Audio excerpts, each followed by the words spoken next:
Okay, good morning, everyone. I'd like to call this March 28th meeting of the Reno County Commission to order. We have a little special start to the meeting today. This is the Veterans Room, newly remodeled. Appreciate the work of county staff. Vice Chairman Parks had an idea on how to recognize this room, and would like to turn it over to Commissioner Parks. Thank you. If you'd stand with me, please. Gentlemen, if you come forward. Forward.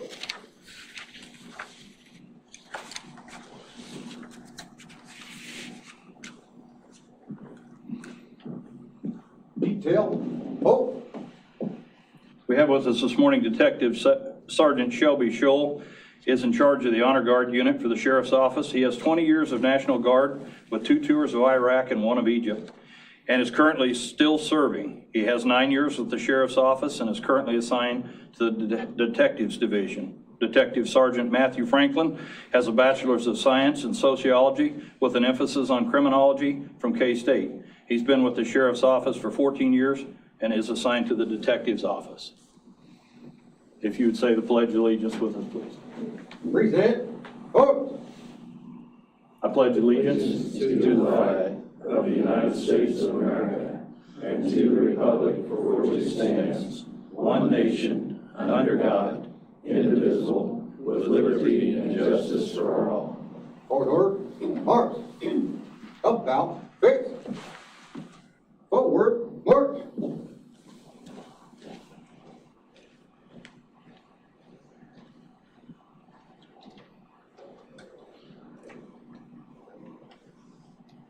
We now have Sean Faulkner with the Father's House. Will come forward and present prayer, please. Let's pray. Father, bless the leaders of our land. We may be a people at peace among ourselves and a blessing to other nations. To all in administrative authority, grant wisdom and grace in the exercise of their duties. To those who make our laws in our counties, cities, and towns, Father, I ask for courage, for wisdom and foresight, to provide for the needs of our people and to fulfill the obligation in this community. To the judges and officers of the courts, give understanding and integrity, that human rights may be safeguarded and justice served. And finally, Father, teach our people to rely on your strength, to accept their responsibility to their fellow citizens, and make wise decisions for the well-being of our society. We may serve your name faithfully in our generation and honor your holy name. For yours is the kingdom, O Father, and you are exalted above all. Amen. Thank you. You may be seated. Thank you, Commissioner Parks. That was pretty special for that. That was a great idea. It's great to rededicate this room to all of those veterans of Reno County. Appreciate their service. At this time, we have welcome and announcements. Item 3A is a proclamation. Erica Loddick with the Kansas Children's Service League is here to present. You want to come forward? Whereas our children are our most valuable resources and will shape the future of Reno County, Kansas, and whereas childhood trauma, including abuse and neglect, is a serious problem affecting every segment of our community, and finding solutions requires input and action from everyone. And whereas childhood trauma can have long-term psychological, emotional, and physical effects and have lasting consequences for victims of abuse. And whereas protective factors are conditions that reduce or eliminate risk and promote the social, emotional, and developmental well-being of children. And whereas effective child abuse prevention activities succeed because of the partnerships created between child welfare professionals, education, health, community and faith-based organizations, businesses, law enforcement agencies, and families. And whereas communities must make every effort to promote programs and activities that build strong children and families. And whereas we acknowledge that we must work together as a community in partnership to build awareness about child abuse and to contribute to promote the social and emotional well-being of children and families in a safe, stable, and nurturing environment, and whereas prevention remains the best defense for our children and families. Now therefore, we, the Board of County Commissioners of Reno County, Kansas, do hereby proclaim the month of April 2023 to be National Child Abuse Prevention Month, and urge all citizens to recognize this month by dedicating ourselves to the task of improving the quality of life for all children and families. Whereas the Early Childhood Council and other local organizations, in conjunction with the National Association for the Education of Young Children, we are celebrating the Week of the Young Child, April 17th through the 21st, 2023. And whereas these organizations are working to improve early learning opportunities, which are crucial to the growth and development of young children and to building better futures for everyone in Reno County. And whereas all young children and their families across the country and in Reno County deserve access to high-quality early education and care. And whereas in recognizing and supporting the people, programs, and policies that are committed to high-quality early childhood education as the right choice for kids. Now therefore, we, the Board of County Commissioners of Reno County, Kansas, do hereby proclaim the week of April 17th through the 21st, Week of the Young Child, and encourage all citizens to work and make a good investment in early childhood in Reno County, Kansas.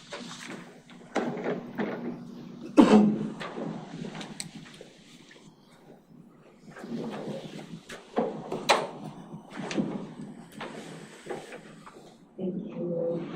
Thank you. Thank you. Thanks.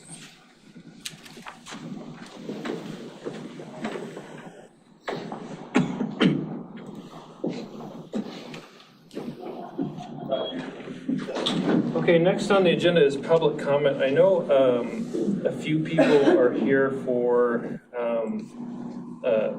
items related to the county appraiser or appraisals. Unless the commission has objection, what I'd like to do is allow the appraiser to give us a briefing, allow public to comment so they can kind of hear the appraiser's points, let them comment, and then we'll ask questions of the appraiser. So we put that particular comment in 7A. Is there any concern with that? No. Hearing none. Is there anyone here for an item not on the agenda that'd like to speak to the council, the commission today? Hearing none, we'll move on. Is there any other additions to the agenda that the commission would like to propose? Moving right along, we have the consent agenda, item 6.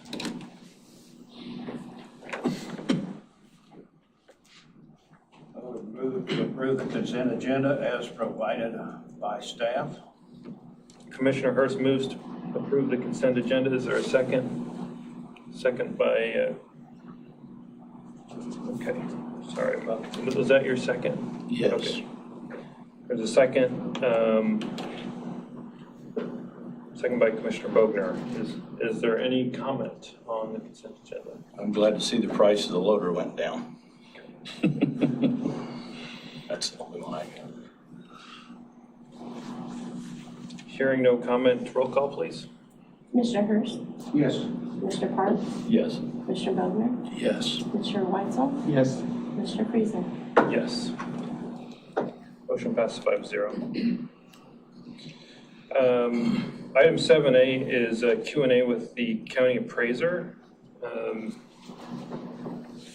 ahead and come up. Mr. Plank, if you don't mind, I'm sure your office has been busy.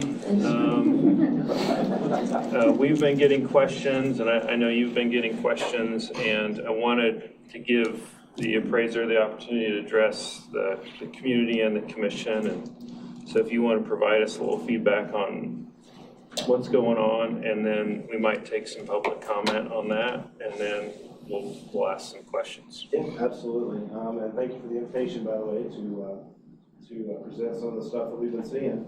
I did provide a packet that's available on the agenda online. It's available for anybody who wants it, in the public or or whoever. I'm Michael Plank, I am the county appraiser. I'm here to answer some questions regarding valuations and methodology and things like that. So I want to open just by going over some of the basics, and then I'll do my best to answer anybody's questions. Everything we do in our office is statute-driven, it's statutory. So in other words, it's mandated by state law. Like any other county employee, the appraiser is a public servant. We're working for the good of the taxpayer to place fair and equitable values on real and personal property, again, in accordance with state law. In general, county appraisers are responsible for discovering, listing, and valuing all real and tangible property within their jurisdiction, with certain exceptions for oil and gas, public utilities, and some personal property. County appraisal offices must comply with Kansas statutes, Kansas regulations, and directives issued by the Director of PBD, as well as the current version of the Uniform Standards of Professional Appraisal Practices, commonly known as USPAP, including the USPAP Ethics Rule. Everything our office does, again, is statutory. We do not take any direction in appraisal practice or in setting any specific values or trends from a county commission, from a city council, from a school district, or any other taxing entity. All 105 counties in Kansas utilize a computer-assisted mass appraisal system called a CAMA, C-A-M-A, to value everyone in their jurisdiction in accordance with the uniformly and equally standard described in valuation statutes. The common interpretation of uniformly and equally means applying the same methodology in valuing every parcel, not necessarily ensuring every parcel adjusts a similar amount or a similar percentage. Unlike a bank appraiser or a private appraiser in mass appraisal, the county is not trying to hit a target number on any individual property, a sales price, a refinance, a lower tax valuation, etc. Instead, again, per statute, we're simply trying to determine a fair market value based on the data we have available using the same methodology for every parcel. We have three commonly accepted approaches to appraisal. We have comparison sales, which is utilized mostly in residential, and we have cost and income, primarily for business or special use properties. Per KSA 79-503A, the county applies all three methodologies when appropriate. And that's all just a long way of saying this. Appraisers simply report the market as of a specific date. In our case, the state mandated date of January 1. We do not create value. People determine value by their transactions in the marketplace. The appraiser's office has the legal responsibility to analyze those transactions and appraise individual properties based on what we see happening on the open market. For 2023, we saw another substantial increase in both residential and commercial valuations in Reno County. For residential properties, again, this is primarily driven by sales. We're trying to report on what we see in the marketplace. Therefore, for the 2023 valuation, we looked at sales that occurred in 2022. In fact, here in Reno County, we actually look at the last 3 years of sales to determine our trend. Whenever a sale is recorded, we review that sale to determine if it is what we refer to as a valid open market transaction, as described by 79-503A. We review the listing, we visit the property, and when possible, we interview the buyer or the real estate agent. Since residential properties are valued by what is selling around them, it is vital that we get our sales data correct. In most areas, 2022 sales trended higher than 2021 sales.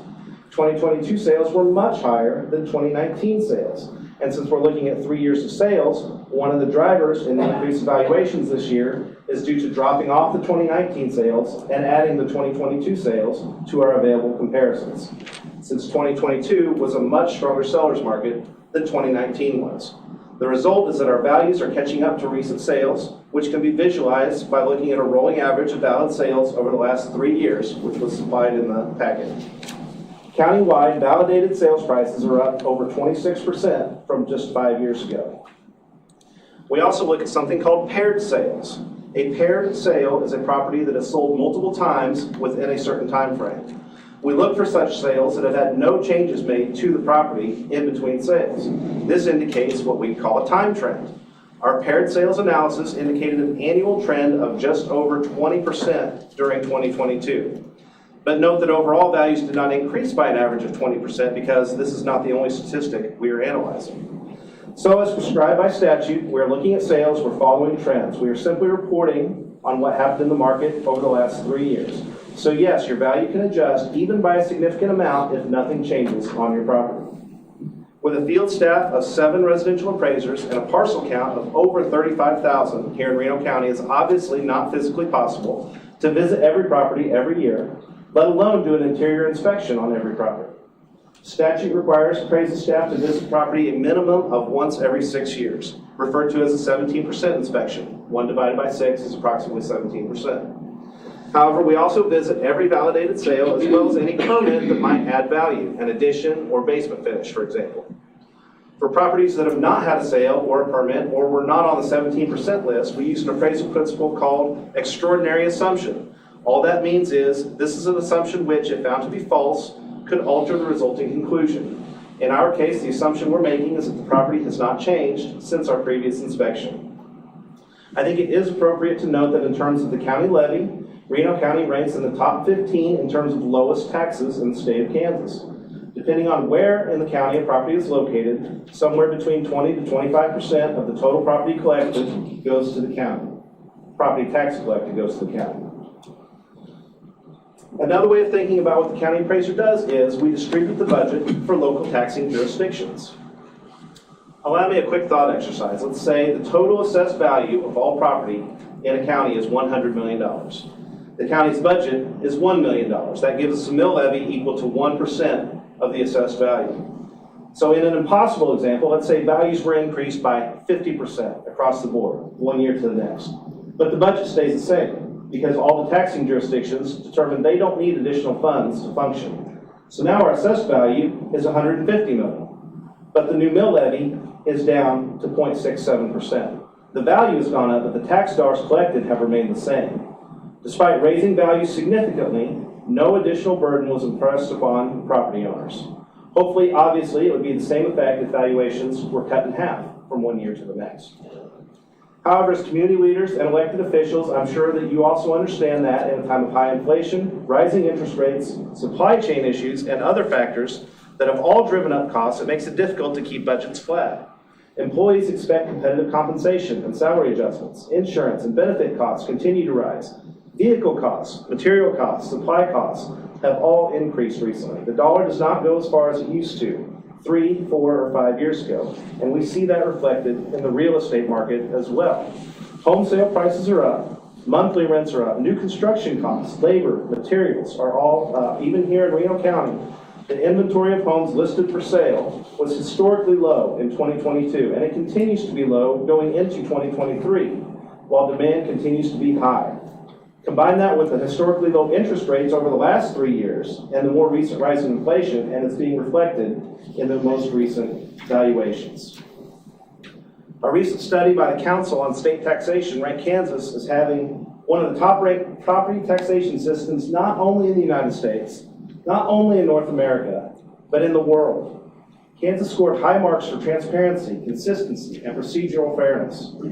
Not saying that system is perfect, there's always room for improvement, but I do not believe it needs any kind of major overhaul, and I would like to take this opportunity to encourage you, in your capacity as county commissioners during your interactions with state legislators, to support the system that we have and to encourage all elected officials at every level, from local school boards to the U.S. Senate, to take responsibility for tax implications. If someone disagrees with their valuation, they are more than welcome to appeal the valuation. This appeal should not be a complaint about taxes.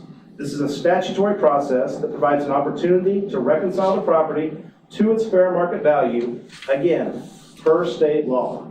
The bottom line is, could you sell this property at or above the current valuation? If the answer is yes, there's probably not much we can do. If the answer is no, we need to gather documentation to support that, because again, we are only as good as the information we have available. Last year, for 2022, we had 542 residential appeals, approximately a 1.5% appeal rate. So far this year, we're at 575, very similar number. We see the newspaper articles, we see the Facebook posts, we see the commentary on social media. There will be anecdotal incidents of properties increasing by a significant amount. For cases like these, there's almost always an explanation. Perhaps it recently sold well above the previous valuation. Or maybe there was new construction on the property, or a change in use, or a remodel, or multiple factors. People like to leave these salient facts out when complaining on social media. Conversely, let's say a property's price gets slashed because it can't sell. Maybe an inspection turned up structural issues and the most prospective buyer walked away. One sale does not define the market. As I described earlier, we're looking at the market and the trends as a whole. The housing market is not crashing. Even if it does, we still have to go by what happened over the previous 3 years for this valuation cycle. Any market activity going on right now, or this summer, or this fall, won't be reflected until the next valuation cycle. So before your appeal, simply ask yourself, what could I have sold this property for at the beginning of 2023 based on what sold around me? The appeal deadline for this period is coming up on Friday, March 31st. If someone misses that deadline, they still have the option to appeal with a payment under protest when first half tax payments are due in December. So again, we are more than happy to discuss your valuation. For people who are insistent on an inability to pay their property taxes, we can refer them to the Salvation Army or to Beyond Barriers. It is my understanding, after speaking with these organizations last week, that they can assist residents in determining whether they qualify for any of the property tax relief programs that are offered by the state of Kansas. Thank you again for inviting me here to attempt to explain what it is we do. I hope the information I provided was helpful, and I am happy to answer any further questions that you may have. Thank you, Mr. Plank. At this time, I think what we're going to do is go ahead and take public comment and then allow you an opportunity to speak on that and then take questions. So if there's public comment on items related to county appraisals, please come forward, state your name and address for the record. We try to limit public comment to 5 minutes per individual. My name is Jackson Milne Jr. My address is 12919 East 4th, Burke, Kansas. I built my home in Eastern Reno County, moved in 2003. My home for the first 17 years has been valued at around $140,000. The value these last few years, 2017, $139,130. 2018, $139,660. 2019, $140,170. 2020, $152,320, an 8.6 increase of $12,000. I appealed. Are you Cindy? Oh, okay. Cindy works down there. She's one that you got to appeal to. The Reno County home increase that year was 3%. Yet my house increased 3 times that amount. I appealed. Couldn't do anything with it. 2021, $168,170. That's a 10.4% increase of $68,000. I appealed that. She said the average in Reno County was 10%. So what do you do then? 2022, I'm $193,250. That's 4.9% increase of $25,000. This is a 20-year-old house. 3 years, my valuation has increased to $53,000. What is the average this year, Mr. Plank? What is the average Reno County increase this year? Because mine is 14.9%. About 11%. And Jack, this is just for you to give public comment. Yes, sir. It's not a Q&A. No, Sorry. my appeal is not till April 17th, so I don't know. That's why I wanted to know what. I understand, and you have opportunity to talk to the I'm not appraiser. sir. Okay. I'm not here as For decorum hostile. purposes, please Okay. give your comments and keep going. Thank you. I live on 4th Street between Railroad and Worthington Road. I am surrounded by sandhill grass. I cannot see 1 acre farm ground any direction from my house. If I go north, you go to Little Ark before you get farm ground. That's 4 miles. If I go east, then you've got to go to Halstead to Little Ark, roughly 10 miles. If I go west, then you've got to go to Mayfield Road. I moved into these sandhills in April 1977. We have always had fires in these sandhills for the 47 years I have lived and ranched in here. We will have a bad fire every 5 to 6 years. We used to be 400 or 500 acres. Now they're 4,000 or 5,000 acres. On March 5th, 2022, I lived through a 12,000 acre fire. I know what hell looks like. I saw it on that day. I was lucky. I live 1.25 miles from where 37 houses were burned down that day. Less than half of those people are rebuilding. How can county raised my home value the last 3 years because people want to live in the country. No one wants to live in the sandhills. It's dangerous. No one wants to live there. And I cannot believe that my house is worth $53,000 more than it was the day I built it. Location, location, location. Please lower my home value. Thank you, County Commissioners, for giving me the time to say this. Thank you. The question, didn't we have a special property tax program for that area? The homes that burned, yes, those, Just that you had to have damage? yes. Okay. Other public comment?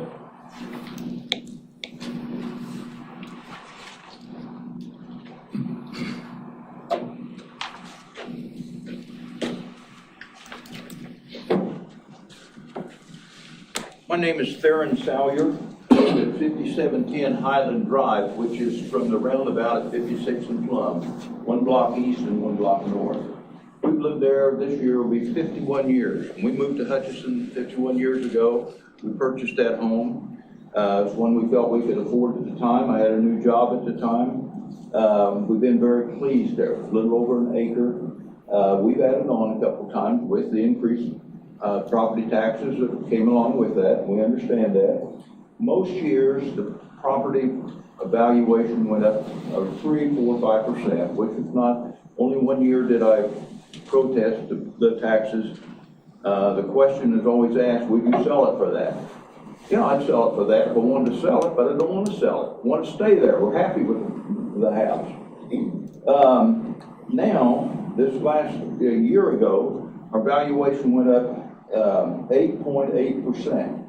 I didn't protest it because I thought, you know, we've got inflation, the house is, we haven't done anything to it, but we have in the past added on to it, but we had increased taxes, so we understood that.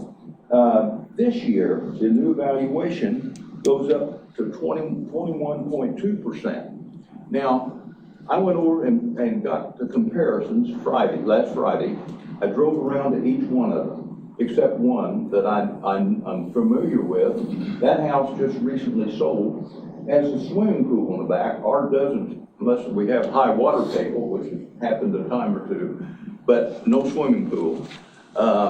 I wouldn't say it's a comparable house. I've seen it, but I didn't drive by it yesterday. But the other, one of them was a 2-story brick house. Probably has twice the square footage as ours.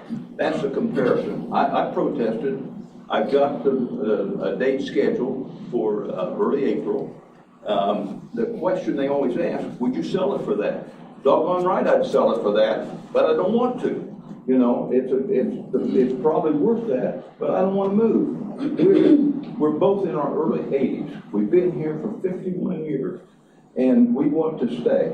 I have a good friend, high school friend, that taught school in St. John, went to Arkansas. My cousin moved to Arkansas. I looked up the county, or the population. This was as of the Census Bureau, and the population of Reno County in 2010 was in 2010 was 154,000. Let's say 2010 was 64,562. In 2021, it was 61,414, which is a drop of 3,148 people. 3,148 people have left this county. Why? Maybe the county, maybe the state has high marks for their valuation. That's good, but other states are better. And that's nothing that you all or the appraiser can do about it. But people are going out of this state because of high taxes. The computer bond issue, I have an opportunity to vote on that bond issue. There's a bond issue in Pretty Prairie that's going to be voted on this spring. And Nickerson has been talking about it. There's things they need, but I may be wrong, but I think those bond issues are going to fail because people have said enough is enough, and that's where we're at right now. Thank you very much. Appreciate the opportunity. Thank you, Mr. Senator. Any other? Dean, you good? Hearing none, we'll close the public comment. I want to thank both speakers from the public today. I know it's can be intimidating to come talk in front of an audience, and I appreciate your time and what you did to give us your feedback today. This time, Mr. Blank, if you want to come back up, and I'll open up for questions from the commission. Commissioner Hurst? Yeah. In past experience, most adjustments on comparables were limited to a certain percent. It used to be 10% or 15%, somewhere in that category. In other words, if you make a comparison of another property and you have to adjust that because of square footage or condition or construction or depreciation, you're limited. If it goes over that certain percent, then you have to find another comparable. Is that still going right today? That's not a process that I'm familiar with anymore. It may be, it's in maybe bank appraisals or fee appraisals, it may be like a best practice or something along that, but we don't have any limits on how much of an adjustment we can make. Part of our limit, at least here in Reno County, is we're limited by, like, we have to value according to sales, right? So if we only have 5 sales in a certain area, then we're going to use those 5 sales regardless of how good of a comparison it is. We just have to attempt to adjust for any differences. So your adjustments are based upon the same criteria that I mentioned, right? Yes, sir. Yes. And it's an adjustment based upon past sales and so forth. Yes, sir. Okay. I've got some comments I can make later on, okay. But if someone other has some questions, why, then I'll make my comments afterwards, okay? Okay, we'll just keep it going. Commissioner Bogner? Yeah,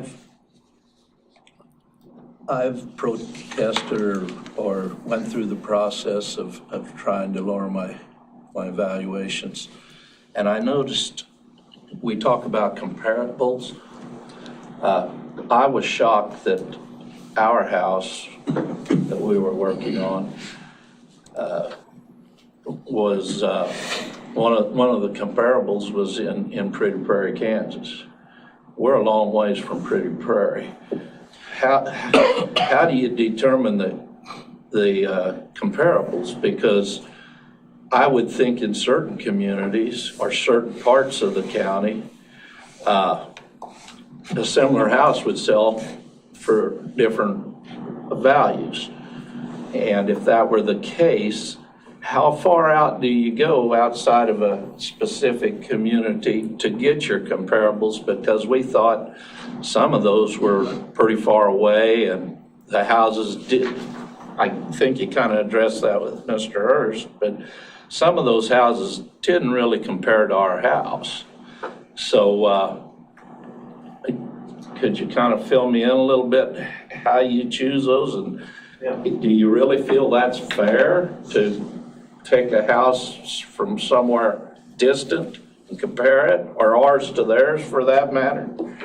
So we have the county divided up, and we can provide a map to anybody who wants it, but we have the county divided up into areas that have different codes on there. And if you request your comp sheet, comparison sales sheet, that code is actually on there. So you can get an idea of, are the comparables in my quote-unquote area, right? Some areas are going to be larger than others. In the city of Hutchinson, for example, we have much smaller areas because there's more houses closer together, there's more sales.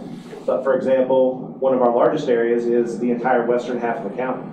And so you may have a property up by Sterling pull a comp from down by Langdon or something like that. Just because the population isn't as dense, there aren't as many sales, so that's kind of how we're forced to do it almost. Like I said, if there aren't any sales to compare to, then we have to go outside of those areas. So if there's only, and this is just an example, just a thought experiment, if there's only 3 sales in Bueller, then I'm going to have to go to Pretty Prairie or Arlington or a similar size area to try to find a comparable house that's not a $500,000 house in North Hutch, for example. Does that help answer your question? Yeah, thank you Yeah. for Like I that. said, those maps are available on demand. You can just come in and request it or send us an email or whatever, and we'll see it. Parks. Well, I had questions along the same lines as Mr. Bogner did on the comps. I think out of all the comments that I've heard from the public, that is the biggest one, that our house doesn't comp out the same as the other area where they compared it to. Now, I have personally some houses that has had that happen in the last few years where there is sales around my houses that I had there that had sold, and they comped out less than mine, yet they decided to move 17 blocks to the north. It's not the same neighborhood, it won't sell for the same price, and raised mine significantly. You're talking Pretty Prairie from Bueller, there's a huge difference There is. in price and what you can get in that community. Nobody's just flocking to Pretty Prairie, but Bueller, they would probably live there. I mean, and so is that a concrete thing you have no way to do anything about? One, that's my first question. I mean, I understand you got a map, I understand you have to do comps, I understand you use sales history, but We can manually swap comps in and out if we need to. Like I said in my presentation, we use a computer-assisted mass appraisal system to help select those comps. It takes all of the sales we have available for our 3-year period, and it assigns a comparability factor to it. And one of the primary drivers of that, hopefully anyway, is it's looking for similar sized houses, first and foremost. And then it looks for, houses that are close in, basement finish or in style or what, then it looks at the other factors and it tries to select the best comparables. Now, we can manually override that. So, if you have, hey, this house just down the street sold for me, I'd like to see what it costs for. We can do that. But, just again, according to the data we have, we feel like these other comps are better comps for whatever reason. And if let's say you live in Bueller and you're pulling a Pretty Prairie comp, there are adjustments being made for location, for desirability, obviously for square footage or for updates or year built or whatever. Like those adjustments are still being made, and that shows on the comp sheet. And if you request your comp sheet, we're more than happy to go over that with you to explain what these different values are, where they come from, that type of thing. I kind of led into the second question, the requirement to do that from the state. Are you required to value something regardless, or can you just overlook it? I mean, it sounds like a pretty weird question, but you're saying that you can manipulate that and change it. Well, yeah, we can If change you it. don't feel it's fair within your office, are you required to change it anyway? Well, we're required to assign a value to all property. Is that the question, or am I misunderstanding? Yeah. Yes. But and an example of that is, and I'll give you 2 different neighborhoods, I'm not going to name them specifically, but I watched this over the last cycle when this happened. One of them in a pretty predominant neighborhood went down $8,000. Their neighbors went up $22,000. That house was bigger than the neighbor's comp next to it. I have a little issue with that. Yeah. And then secondly, I've had 2 houses, like I was speaking of a particular house that I have in that neighborhood that sold around it. They were both 2 bedrooms. This one happened to be a 2-bedroom investment property, which is in great shape. And they valued mine up more than they did that one. So I didn't contest it. But I think that's a lot of the questions a lot of people have in the county is why they feel like they're singled out and picked on. I realize they're not with your formula, but Yeah, it's really hard to pick on people when you have 7 people and 35,000 properties you have to value, right? And there's always going to be incidents like that. Like I said earlier, there's likely a reasonable explanation for why that one went down or why that other one went up, or both. And again, just ask us. We're more than happy to research it and to talk about it with. I'd love to share that one with you at another time. Absolutely. First of all, thanks, Michael. That's all I have. Mr. Weitzel? All right, so these are questions I know the answer to, but these are the questions I'm getting. So I'd like you on record so that way that people that are watching can know the process and know what to do. How often can somebody appeal their property tax valuation? You can appeal 1 time per year. You can either appeal in the spring now, right after the valuations come out, or you can appeal when taxes are paid. Okay. Where are you located at, that they want to come We're appeal? at the courthouse annex, just a catty corner from here. Okay, so where they pay their taxes Well, in the same building, in the yes. same building, and somebody can help them find you? Oh, yeah. Okay, sweet. Signs everywhere. All right, so valuations went up about 9.9% in the county on average for residential properties, is that right? I think the average was 10 or 11%. Yeah. Somewhere in that range. Does this mean that taxes are gonna go up 10%? Not necessarily. It depends on kind of like I talked about in my presentation, it depends on the various taxing entities. So county commission, city council, school boards, fire districts, anybody who sets a mill levy, it depends on how they do their budgets later this summer. Okay, so the county commission, the city governments, the school boards could lower the mill levy to keep the taxes the same. They can do that, yes. Okay, and if they don't lower the mill levy, then they actually have to vote to raise taxes, is that right? I believe that is correct. Okay, so, yeah, those were the questions I have. Hopefully they were pretty easy. So, Commissioner Bogner. Well, I'd like to clarify something. Seems like one community's been coming up quite a bit in this discussion. I've got a lot of friends over there. On my part, it was just the distance, not saying anything about values. But I want to make that clear. It was just to denote distance and not saying anything about the community, because it is a good community and we have many friends over there. thank you. Commissioner Bogner. Mr. Plank, thank you for being here. I think this has been helpful. You had an excellent presentation, explained a lot. I appreciate Commissioner Weitzel's point, and I want to reiterate, your job is not to increase or decrease taxes. Your job is to value property. Our job is to assess taxes at the end of the day. And so I think there's been, a reasonable knee-jerk reaction amongst the community that my appraisal has gone up, that therefore my taxes are going up. But they're distinct processes, right? So you're not raising taxes. That's not your job. Is that right? Yes, sir. Okay. So I'm really confident this, just kind of going beyond appraisals now, I'm really confident this commission is going to be able to control and keep our taxes neutral or even lower this year. I think we've got the right commission to do that. I appreciate you pointing out things that are kind of beyond even your scope, but inflation impacts our ability to budget and so forth. But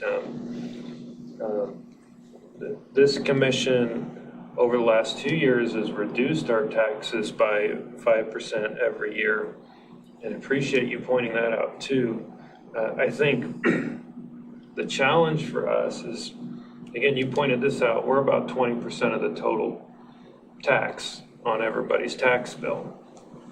And I'm not sure the rest of the taxing entities are as excited about reducing their mill levy as we are. And I think we need to continue to lead the way in that and really encourage the rest of the taxing entities, specifically the community college, the school districts, to follow our lead in holding taxes level. And so I think a lot of focus is on the county, because at the county level you're appraising, but it's a strange situation, but we're only 20% of the total tax, and we can't control what other governing bodies do. And so I just wanted to point out the fact that I'm pretty confident this commission's going to lead in an effort to keep our taxes low. I appreciate the statistics you listed that we're in the top 20% of the lowest taxes, county taxes in the state. And so, like I said, I'm confident we're going to do our job, and I just want to make an early challenge to the rest of the governing bodies in the county to lower taxes this year to help offset what's going on in the market that you have no control over yourself. So thank you for being here. This was very informative. As you stated, there's still time until Friday for anyone that doesn't agree with their evaluation to what's the proper word for it? To appeal. Evaluation, yes, sir.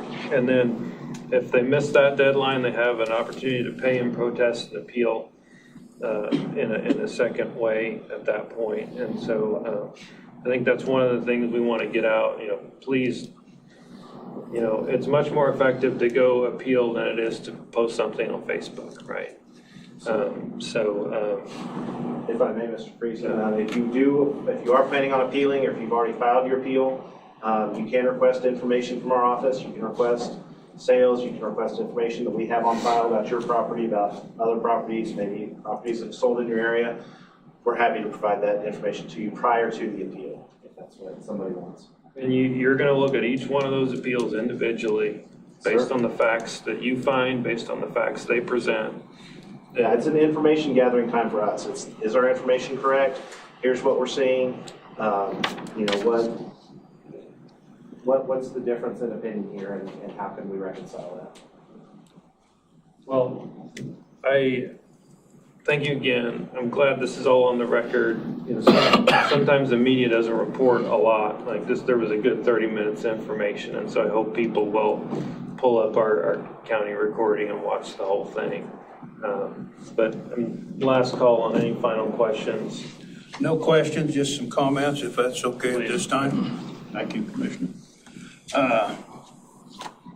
I had property that went up a little over $17,000 this year.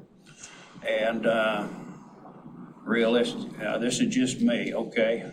Realistically, we were underappraised probably for what I would sell it for. Now it's getting near that price level. I have appealed before. Please take your pictures, do your due diligence like Michael has said, and he'll help you out. They're not adversaries. They're trying to get an adjusted value that meets the requirements that they have to meet, the state requires the county to meet. I think we're seeing the result of handouts of federal funds, federal money. I think we're seeing the results trickle down to us for the fact that the federal government kept the interest rate so low, too long. This is just my comments. I think that's proven out when we look at people who are really fund managers. We're still in that today. I talked to a fellow the other day that sold his house, got $6,000 over the list price. Now, that doesn't happen all the time, but that's some of the things that the appraiser's office has to take into consideration when they're looking at a house comparable. We're limited on how much we can raise total tax dollars when it comes to the county.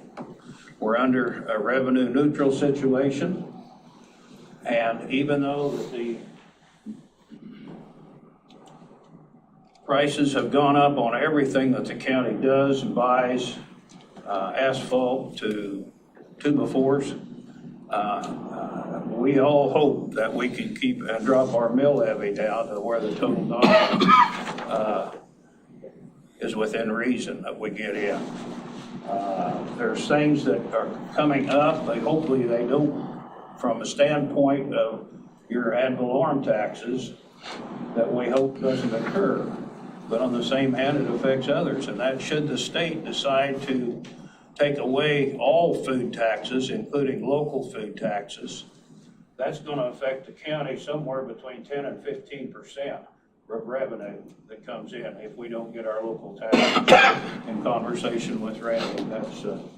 That's something that what do we do? Your taxes, of course, all of you know this, but in case some don't that are watching, your house valuation will take times 11.1% and take that times the mill levy. And so just because, and Commissioner Friesen, I'm glad you re-emphasized that again, is the fact that just because the valuation went up doesn't necessarily mean that your total taxes will go up from a county standpoint anyway. We hope we don't have to, but we hope that we over the last few years have been able to spend your money wisely.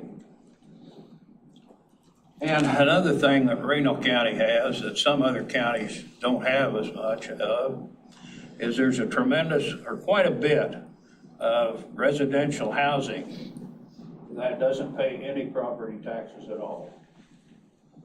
And that's all those houses that are under a 501 nonprofit. We have quite a bit of that here.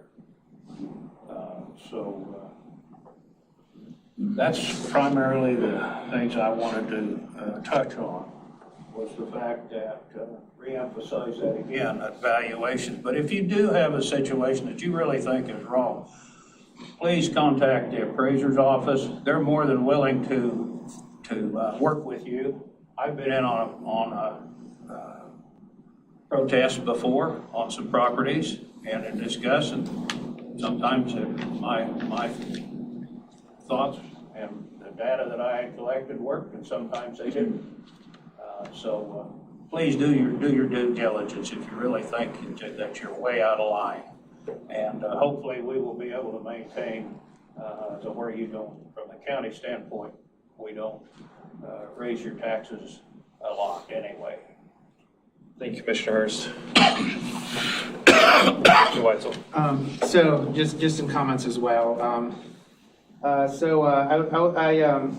I bought a house about 2 years ago, so I was right in the middle of all this, prices going up and such. And prices went up drastically from when I started looking 3 years ago. And so I contacted some real estate agents that I knew, and and I was like, hey, this is what we're seeing from the appraiser. Is this reasonable? And every single one I talked to said, based on sales trends, that yeah, prices or property values are going up that much. And so, I mean, if you've got a unique situation or you don't think it's fair, please contact the appraiser's office and let them help you. On the other hand, I can only think of one time since I've lived in Hutchinson that a tax increase has been on the ballot that hasn't passed. So these the schools that are requesting these bond issues, that's a tax increase on your property taxes. You need to go to your cities and your school board meetings and ask them to not raise the mill levy. I know there's one school district in particular that's talking about, hey, we're not raising your taxes, but taxes in that area are up about, or valuations are in that area up about 10%. So if they keep the mill levy the same the way they're planning, then that's going to be a 10% tax increase for the people in that community. So go to your school boards, go to your cities and say, hey, we want you to lower the mill levy so that way we're not or you're not increasing our taxes, because they actually have to vote to raise your tax dollars now. And so there will be a hearing. Watch for it, or just call the administration and ask them what it is, and let them know how you feel. But that's my 2 cents right there. Thank you, Commissioner Weitzel. Any final comments? So, yeah. Thank you, Mr. Plank, for the informative briefing today. Thank you for being here. Thank you for what you do for the county. Yes. At least you're not alone. All the appraisers are in the same boat. Item 7B is the courthouse roofing bids. Morning, Commissioners. Morning. Several months ago, we had put out for bid to replace some of the oldest roofing sections on the courthouse, which is the areas over both east and west sections of the 5th floor, and then also a small section on the front side over the front entrance.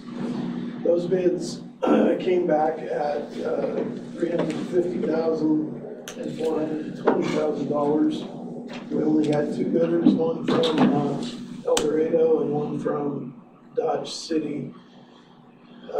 Reno County rejected those bids at that time. believing that the price was over what it needed to be. Since that time, the specifications were examined and modified slightly, and then we added some alternate packages to give us some options depending on how prices came back. This time we had 3 bidders, the 2 original ones plus a local roofer as well, and all of them had better pricing than last time. Let's see here. The base bid is for an SBS modified or rubberized modified bitumen roof system over the 5th floor areas with tapered insulation, which would provide additional comfort and energy efficiency for the 5th floor. Additionally, the tapered insulation will provide better slope towards the roof drains, which minimizes ponding and is also now required in order to get manufacturer's warranty coverage. The base bid and all 3 alternates include a TPO roof over the front south entrance area. This area is relatively protected and small with very little foot traffic, which makes TPO a suitable material for this space.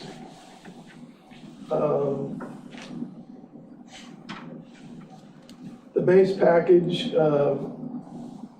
as I said, was that SBS modified bit roof over the 5th floor. And the low bid came in from Ray & Sons Roofing in Hutchinson at the amount of $276,296. Alternate 1 would have been the same roofing system, but without any of the insulation, or the tapered insulation and only a 1-year contractor's warranty. That low bidder was Stanfield Roofing out of El Dorado at $242,528. Alternate 2 is a TPO single membrane roof system with tapered insulation and a 20-year manufacturer's warranty. The low bidder on that one was also Ray & Sons here in Hutch at $276,296. The same price actually as the modified bit roof. And then alternate 3 would have been a TPO single membrane roof system without insulation and a 1-year contractor's warranty. Low bidder Stanfield Roofing out of El Dorado, $239,702.47. So we're looking at somewhere around $35,000 increase to add the insulation, minimize that ponding, which is going to be better for the roof system over time, and provide us some energy efficiency over the life of the roof system. So our recommendation is to award the base bid package to Ray & Sons Roofing in the amount of $276,296. Any questions? Questions for Harlan? Commissioner Hurst? Sorry, I thought you pushed the button. I heard it. Don't we push the button now? No. We got a new deal up here, okay? Any questions, or is there a motion?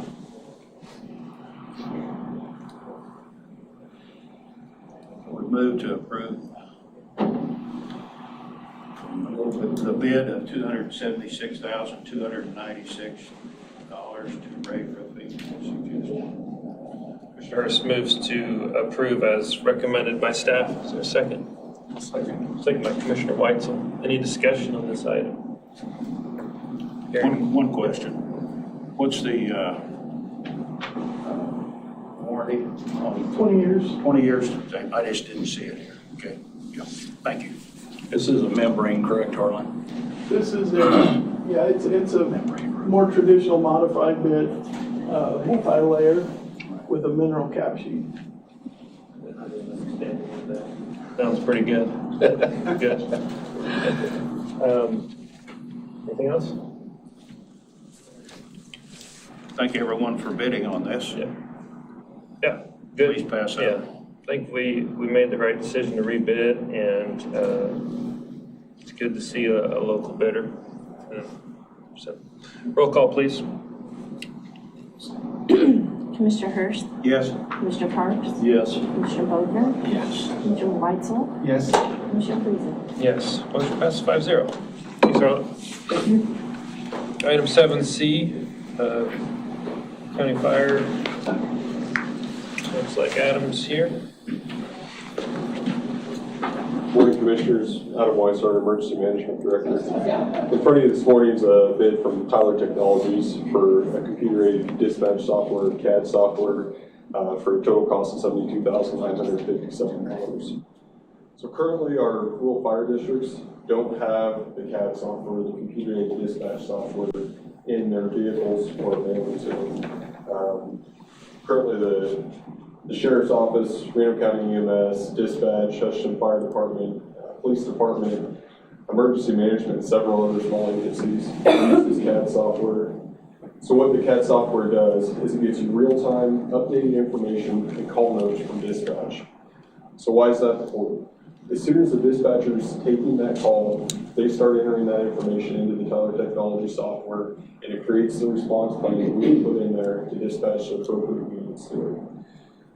The safety of our responders, they're getting those real-time notes, or they have the ability to see those real-time notes if they have that software available to them. A prime example of this was a couple weeks ago. A couple weeks ago, there was an outside fire in one of our small communities. Every responder in our districts use a program called Active 911. Active 911 sends an alert to their personal cell phone that gives very minimal notes, address, call time. They received this Active 911 call that says it's an outside fire. What our firemen thought they were going to was just a small fire in a front yard, a neighbor complained about it or something else. I pulled up the CAD for that call, and what I saw on that call type was someone actually lit their shirt on fire and lighting things on fire and killed. I asked dispatch to have our responders stand down so the sheriff's office could arrive there. But had they had that CAD software in place, they could have seen the real-time notes coming in and not gone to that call waiting for the sheriff's office. So it's good for our firemen to do it. In addition to safety aspects, we've been working on trying to standardize our rural fire districts. Currently, we have some jurisdictions that have not submitted fire reports for several years. While we're working with those jurisdictions, they haven't done it. This CAD software, we also have records management attached to the software, so they can complete their fire reports inside that CAD system, submit them to us, and then we can make sure they're submitted to the state. Big thing on fire reporting, they're state required, and there's also grants that require our fire districts to report. So and our goal to standardize and our future goals for the fire district, this plays right into those goals. Why have we not made these purchases until now? This has been a goal of ours for approximately 3 years to get everyone on this CAD software. However, the initial cost of the project being so costly is not feasible for our small districts. Some of our small districts would have had to put off large purchases or made a large increase in the mill levy to be able to purchase this software. However, with the ARPA funding that was available, this was one of the goals of the ARPA funding. Tyler Technologies, our contracts with Tyler Technologies is not new.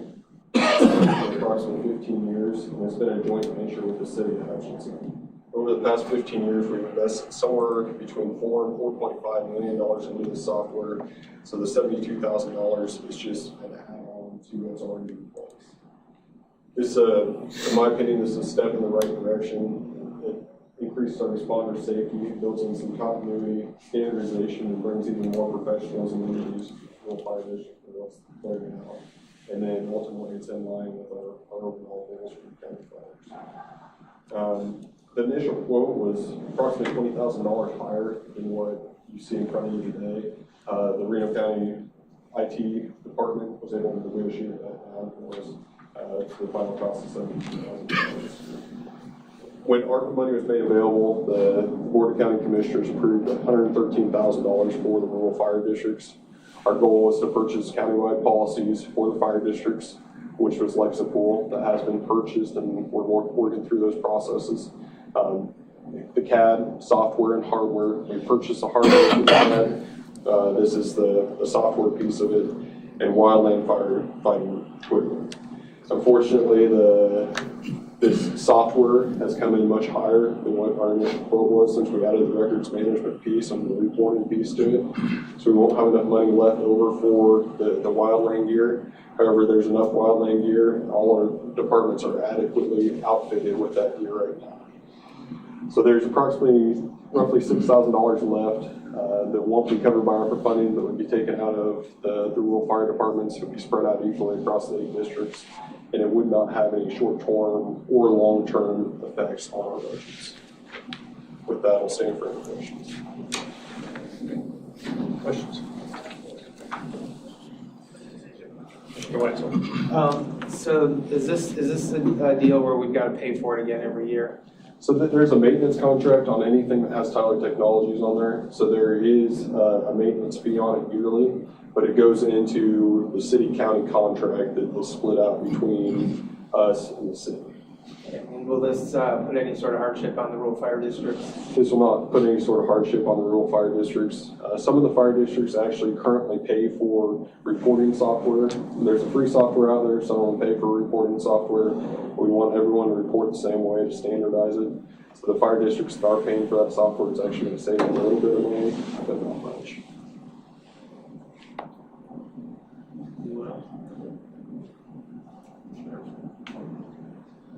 Is there a motion to approve the request by the emergency management?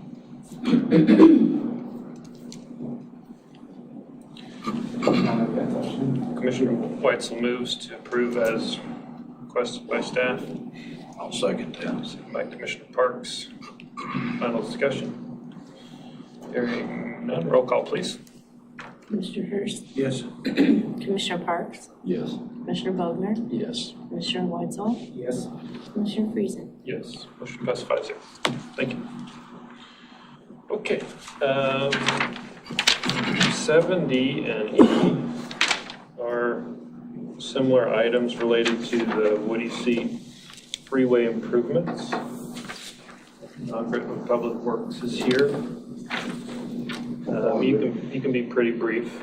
Okay, I'll be real brief. 7D is a contract for you to sign for a grant that we received from KDOT, a joint grant between the city and Hutchinson for $1.5 million, and I recommend you sign that and approve that. Questions? Is there a motion to approve? Motion to approve. Commissioner Hurst motions to approve. Is there a second? I'll second that. Discussion. Remind, if I, Please, go ahead. I'll push my button. So. Button's not needed. The 1.5 million in a grant, Don, what is the overall project cost? Just as a reminder, if you would, of that project. I know it's a joint venture, but. The county's portion of it is 1.4 million, and so we'll get 600,000 out of that. What the cities is theirs are larger, and so we equally went in. To come up with the 1.5 million that we had awarded, we equally went in and saw how much each one of our projects, what we would pay, so that we'd equally come out that 1.4 million. So 58% of the cost of our project, we get 600,000. 58% of the cost of their project, which I don't know what it is, they'll get 900,000. We'll contribute how much personally out of Reno County, just beyond our 800. Huh? Is it 800, 1.4 minus 6? Is that what I heard? Yes. And is that out of your bridge fund? Is it? Yes. The bridge project? 006 bridge fund pay for this rehab on this Woody Seat Bridge. Okay. And that's an obligation we have as a county to maintain bridges, right? 1,100 of them. Thanks, Don. Yeah. Appreciate it. Anything else? Roll call, please. Commissioner Hurst, Yes. Commissioner Parks, Yes. Commissioner Bogner, Yes. Commissioner Weitzel, Yes. Commissioner Friesen. Yes. 7E. 7E is just a contract or agreement between the city and the county on who's responsible for what, how this is going to work on this joint grant, and that's all it is. And I recommend you to approve and sign that. Is there a motion to authorize signature? I'll motion to authorize that. Commissioner Parks authorizes, motions to authorize. Is there a second? Second by Commissioner Boger. Discussion on this item. Hearing none, a roll call, please. Commissioner Hurst, Yes. Commissioner Parks, Yes. Commissioner Bogner, Yes. Commissioner Weitzel, Yes. Commissioner Friesen. Yes, motion passes 5-0. Thank you, Don. Thank you. Item 7F is a continuation of a conversation we had a couple weeks ago related to the commission meetings and dates, kind of coordinate with Barton County and our shared contract with the county councilor. Randy, do you have some recommendations? The recommendation from staff in my conversation, in my department would be if you're going to move it from Tuesday, to move it to Wednesday. That gives you guys an extra day to look at the agenda. So agenda processing deadlines would not change. You would just have one extra day to read up on things or send in questions that you might have. The other option would be Monday afternoon, but We're looking at the same morning time. yes, the recommendation, if you change it, still leave it at 9 a.m. on the 2nd, 4th, and 5th Wednesdays.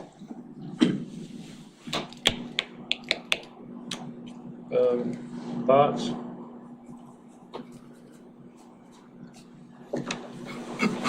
There goes our Taco Tuesday. That's right. I was never invited to that. You weren't? That was supposed to be the administrator's job.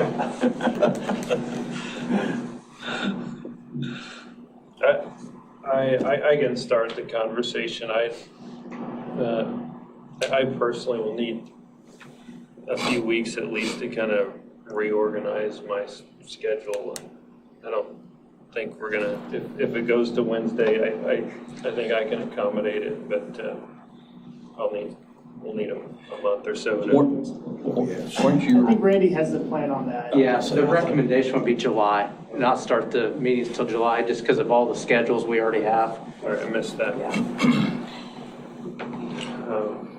I think with that time, I personally can rearrange my schedule. It's not a big deal. I don't know where everybody else is. Wednesday is different than Tuesday. As far as I'm concerned with the time, you can start making sure stuff I'm scheduling. I think it's doable. Okay. Get the nod from Commissioner Parks. I'm good with it. Commissioner Hurst looks okay. Commissioner Friesen, since I caused the problem, I'd just like to briefly address it. When I start on this idea of sharing two counties, it's working great for me. As far as I know, it's working great for the two counties.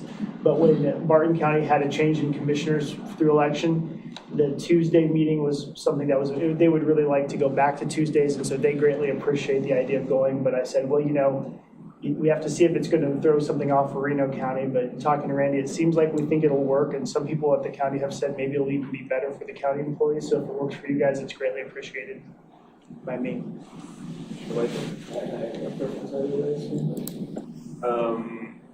Do we need a motion for that? That's what we're going to do. I think Yeah. you actually have I think you have a policy in place that says Tuesday's the day, so we should do a motion to amend that to Wednesday, as of July. Will that have to come back for approval? We would there is actually a policy in place, so we'll probably bring it to the next meeting to do it, but Well, I might just, unless there's objection, note that there's consensus amongst all commissioners to change it and that you bring it back for approval. if we bring it back, would you mind if it was on just consent agenda, or do you want to do it in the business meeting? It doesn't really matter, it's just what, Doesn't look like there's objection. that's what, since there's no objection, we'll put it on consent for next time. Thank you all. Easy enough. Thank you for the commission's flexibility. 7G is just the RFQ approval for that to place out to the public.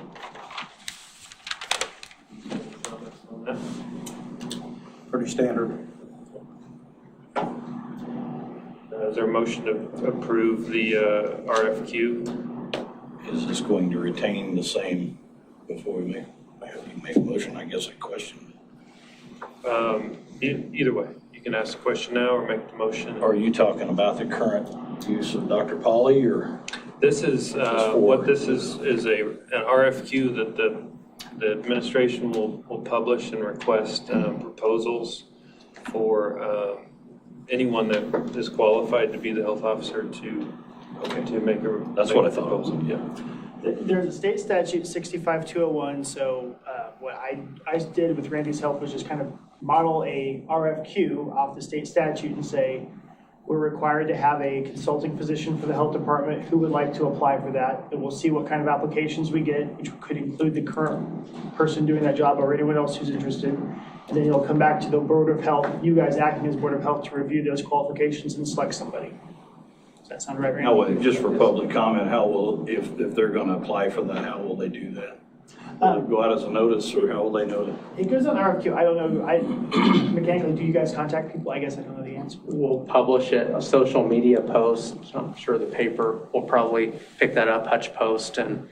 But yeah, we don't really have a list of doctors that we're going to send it to, but we'll put it out there publicly and hope that a doctor, it's just a single doctor that would have to be appointed. The statute requires it to be an individual person, and so it could be, but we'll listen to RFQs if there's a creative way where people have a hierarchy where they're going to do it as a group, we'd be willing to listen to it, I think.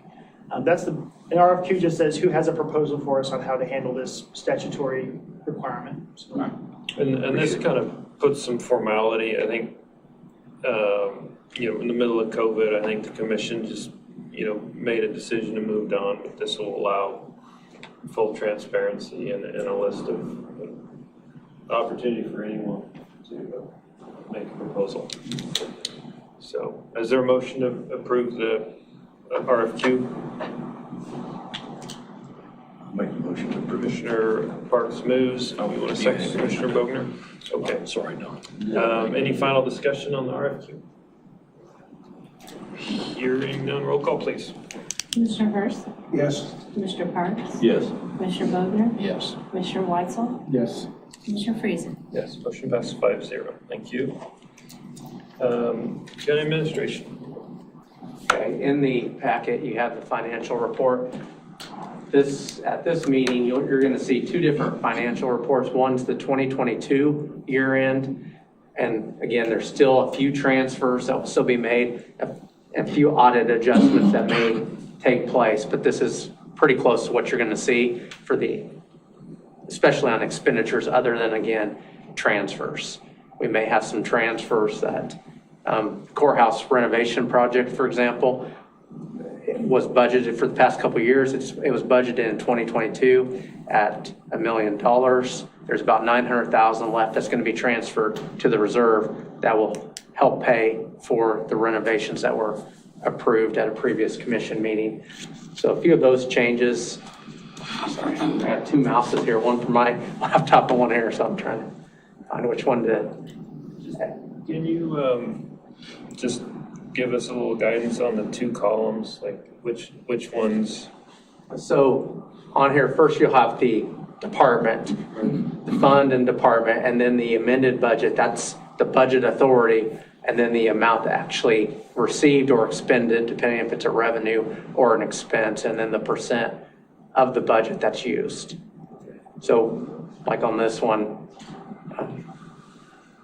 taxes came in, and this, because of sales taxes, came in 109% of the budget. So we received almost $2 million more in taxes than what was budgeted. And again, that's sales tax. Property tax, we don't get more than what's budgeted, but sales taxes, we might. So just hang tight there for a second. So like the difference between the 27 million and the 19 million, is that going to be what the cash transfer is? Well, in a way, because we put in there, we show it as a revenue, the cash balance forward, that is kind of that reserve. That's really what we thought we were going to bring in at the beginning of the year in cash balance. That's what the budget shows.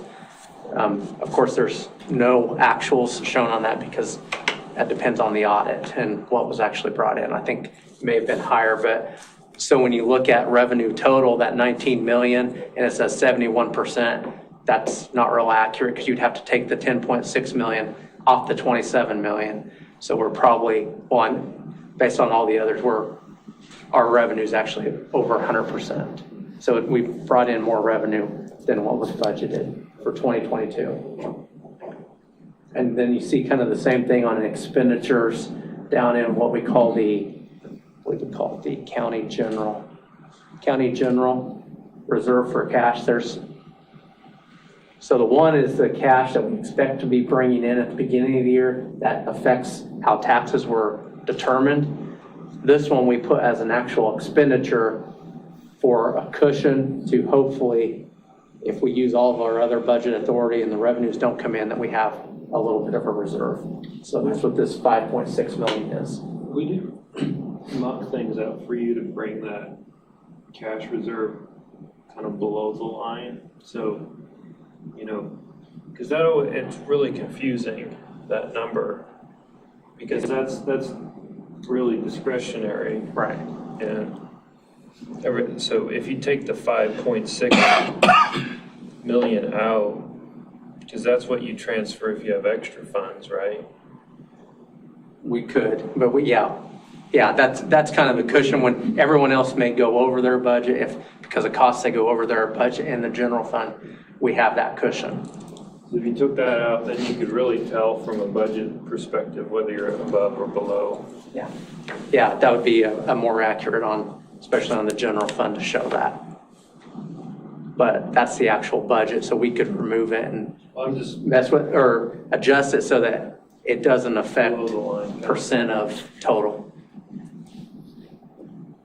Because then you go, and I know I'm scrolling fast through the departments, but the general fund, and again, there's still a few transfers, but we began the year with 14.4 million and ended the year with 14.6 million. That's about as close as you can get on a budget. I mean, that's really good. Does that include your expected cash transfers? No, there's going to be probably at least another million taken off just on transfers. Again, it's really in the courthouse general and county general fund or line items. This capital improvement outlay, that was for the courthouse renovation project. 45,000, that's kind of really is some additional cost plus what it took to do the veterans room. So we've got a lot of new commissioners. Let me see if I can say this in a kind of layman's way. Like, you have budgeted expenses, budgeted revenue, and then kind of your discretionary item on what you show as expense is cash that you're going to put in a reserve account. Is that a fair way to say it? That's accurate on some of those line items that we have high line items. That's meant to hopefully either cover unexpected increases or to transfer to the reserve fund so we can do other projects or finish projects without increasing taxes. So the cash transfers are, basically, if you perform as budgeted, you'll be able to transfer that amount of cash into a reserve fund. If you don't, you have to transfer less, right? Transfer less, yes. And then some of that cash we also keep in the general fund so that we hopefully come out better than what we budgeted for. And if we do that, then it's a greater chance to lower the mill levy without harmful reductions in expenditures. So if what we're looking at here is the fund balances didn't change, and what I'm trying to figure out is, it looks like things are on target. Did all of your planned cash transfers occur? Not yet. But will they? Yes, they will. So we'll do those within the next week or two, and I can bring back another number. There's going to be the economic development transfer to the economic development reserve of what we didn't spend. There's I think it's around 370,000 there. It's going to be transferred, and close to $1 million out of the one I showed you. So 1.7 to 2 million will be taken off this and put in reserve funds. Is it fair to say you're pretty much exactly on budget? Yes. So I think it was Commissioner Hurst. We were talking about taking extra cash and putting it in reserves. You know, an instance like Don does in Public Works is there are some big bridge projects going to be coming up in the future. You know they're going to be coming up in the future. And so you can take care of things right now that need to be taken care of. But some of that funds will be put into reserve so that it can be, when there's a big project, you don't have to go out and bond to do those things, correct? Yes. Randy? Yes. So it's just sitting back because he knows, you know that at certain times there are certain bridges that are going to have to be done, and they're a large project, and so you've got some funds in there to do those large projects when the state comes in and tells you you've got to replace a bridge. They do inspect those certain amount of bridges every year, and so that was just one instance that I thought maybe you heard already, but if you haven't, you do now.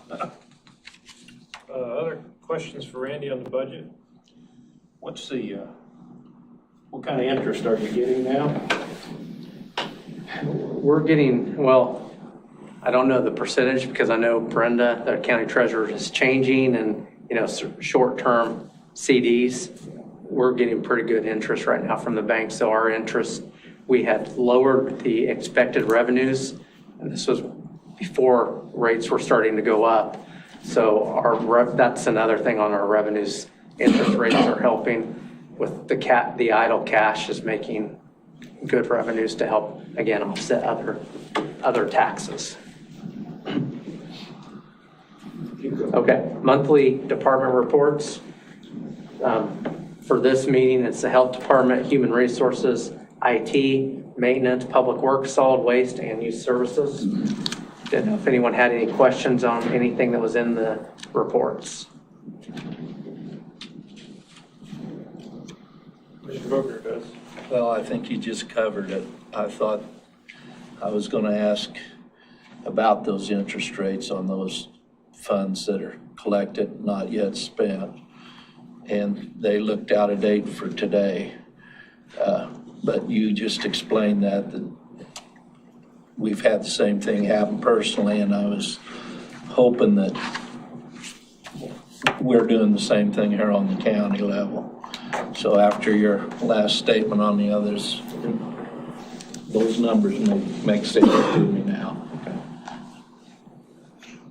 And we're going to go through a lot of budget work in the next 3 months, right?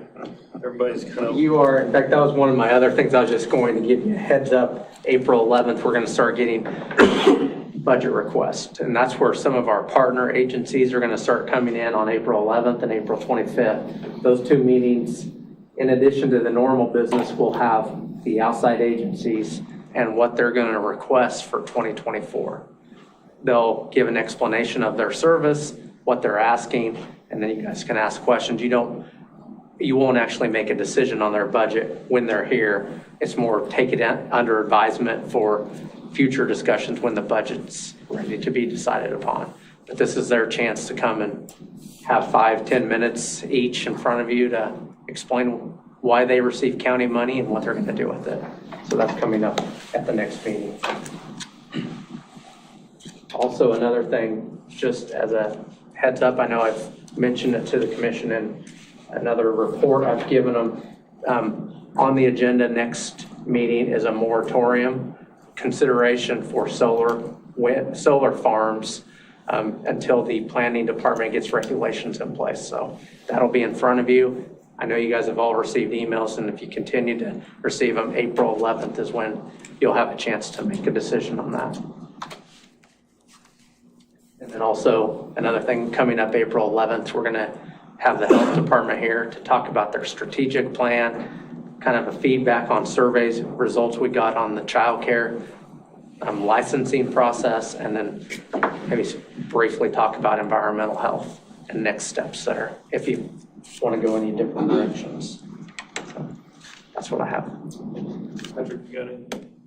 No, I guess on the moratorium, you might be thinking about what kind of direction the planning and zoning you might give to them on that as they develop rules. For example, would you want them to make regulations for the entire county, or do you want to treat the unzoned western portion differently, and kind of those kind of general things that you might give them? Because planning and zoning will then make regulations and ask you to approve them, and so if you can give them some general guidance as to what you'd be willing to approve, that would be helpful. And we can give them a time frame too, right? Like a goal of like, hey, let's turn this.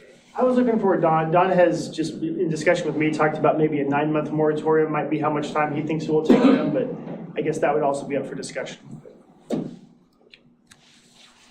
Good. Commissioner comments? Around the room. Commissioner Boger? Well, I still get a few on the fire deal.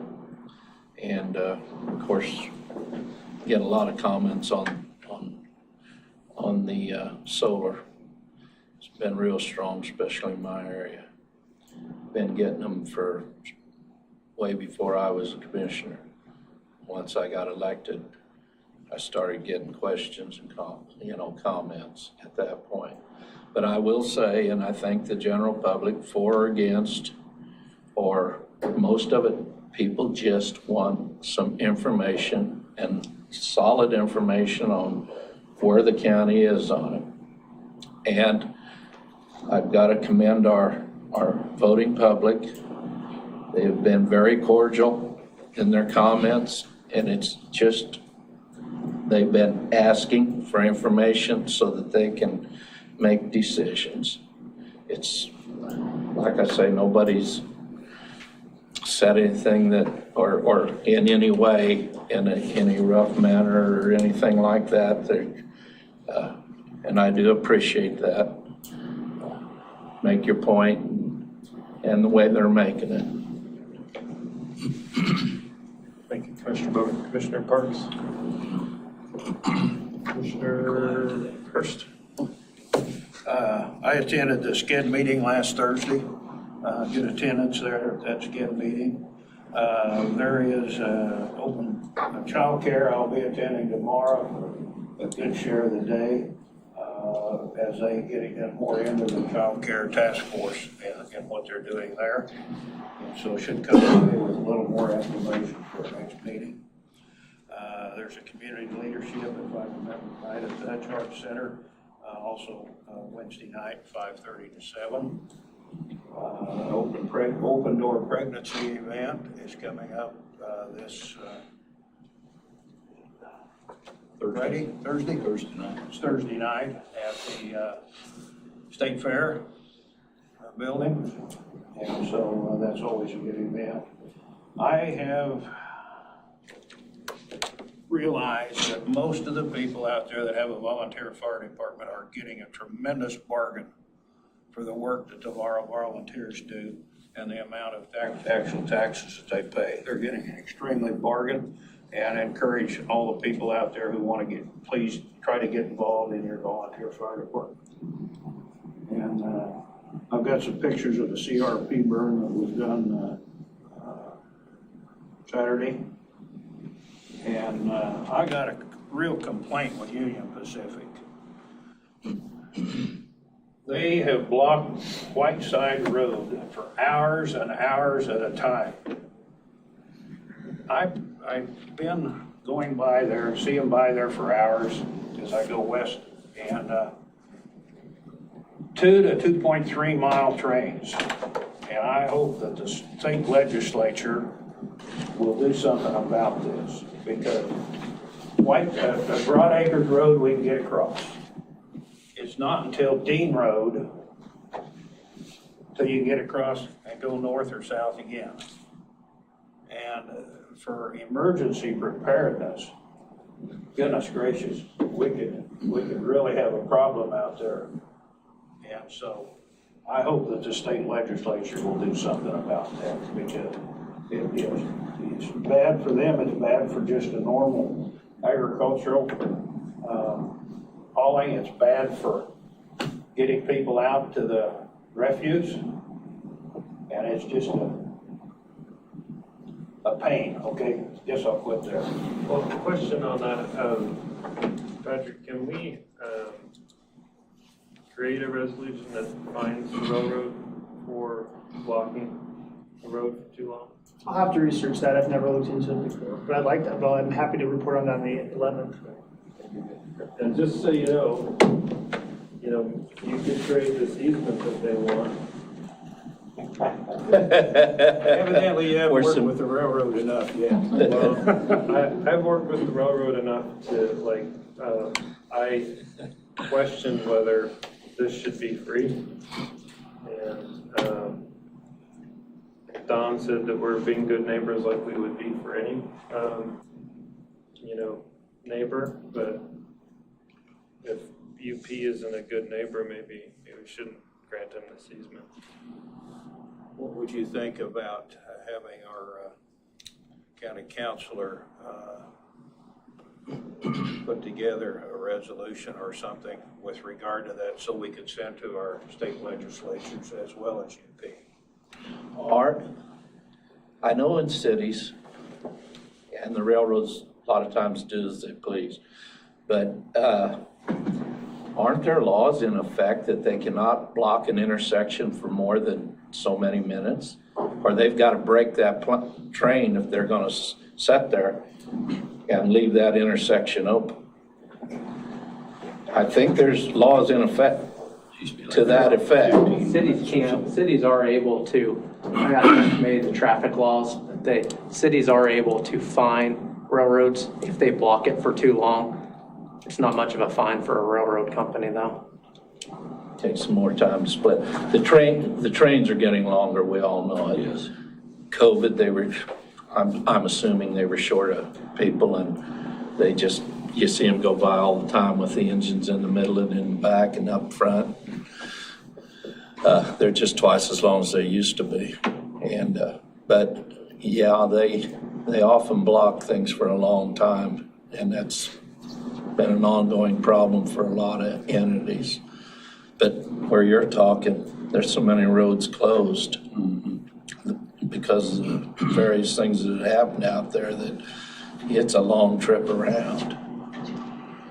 For instance, I think one of our fire district has a little bit of land on the north side, the white side. And so District 2 has the majority of it, but we can't get it across. Many miles around. You're good with me signing this easement? I guess. If I thought we could get anywhere with it, I would have said no, but. Always worth trying. Well, I will say Don reworked that with them several times and didn't give them exactly the language they initially asked for. Although we didn't ask for compensation for it, we did modify it down to give them just what they needed, not everything the railroad had initially asked. So. Did negotiate. well, Commissioner Hurst, as to your point, I've tangled with other smaller railroads than the Union Pacific in my time, and it's darn tough to get your point across. 2 years from now, we might be able to have an answer. Well, the only difference here is they want something from us. Yeah. Okay. Commissioner Hurst, anything else? No. Commissioner White? Thank you. I wanted to say, just reiterate how well the staff did on this new space for us, and the creativity of doing it in-house. Some of the new commissioners may not have the perspective of where we started with this. I mean, we knew we needed more space than what we had up there. You can't fit more than 3 people up in that commission chamber. And so originally we had an architect propose plan to be in the foyer of the courthouse, it was gonna be 800,000. It's very expensive, yeah. And what was this, under two? This was less than 50,000. Okay, less with than everything. 50,000. So we went from 800 to 50, did it in-house. This is a great multi-purpose room. They opened they took walls out here, there were walls and you couldn't see the light. And so, really appreciate, county staff being good stewards of the county's money and, opening up this room and we're kind of rededicating it as a veterans room. And I think, was there some commissioner input on these pictures, or who? Sandra worked on this, worked with Steve Harmon to find pictures of the entire county that had something to do with veterans. Really cool, and thank you, Commissioner Parks, again for your idea of honoring a couple local veterans today. That was great. And I wanted to thank the county appraiser today. I think he did a really good job of detailing the process, and it's a complicated process for any average person to understand, and it takes a while even for us to figure the process out. So I appreciate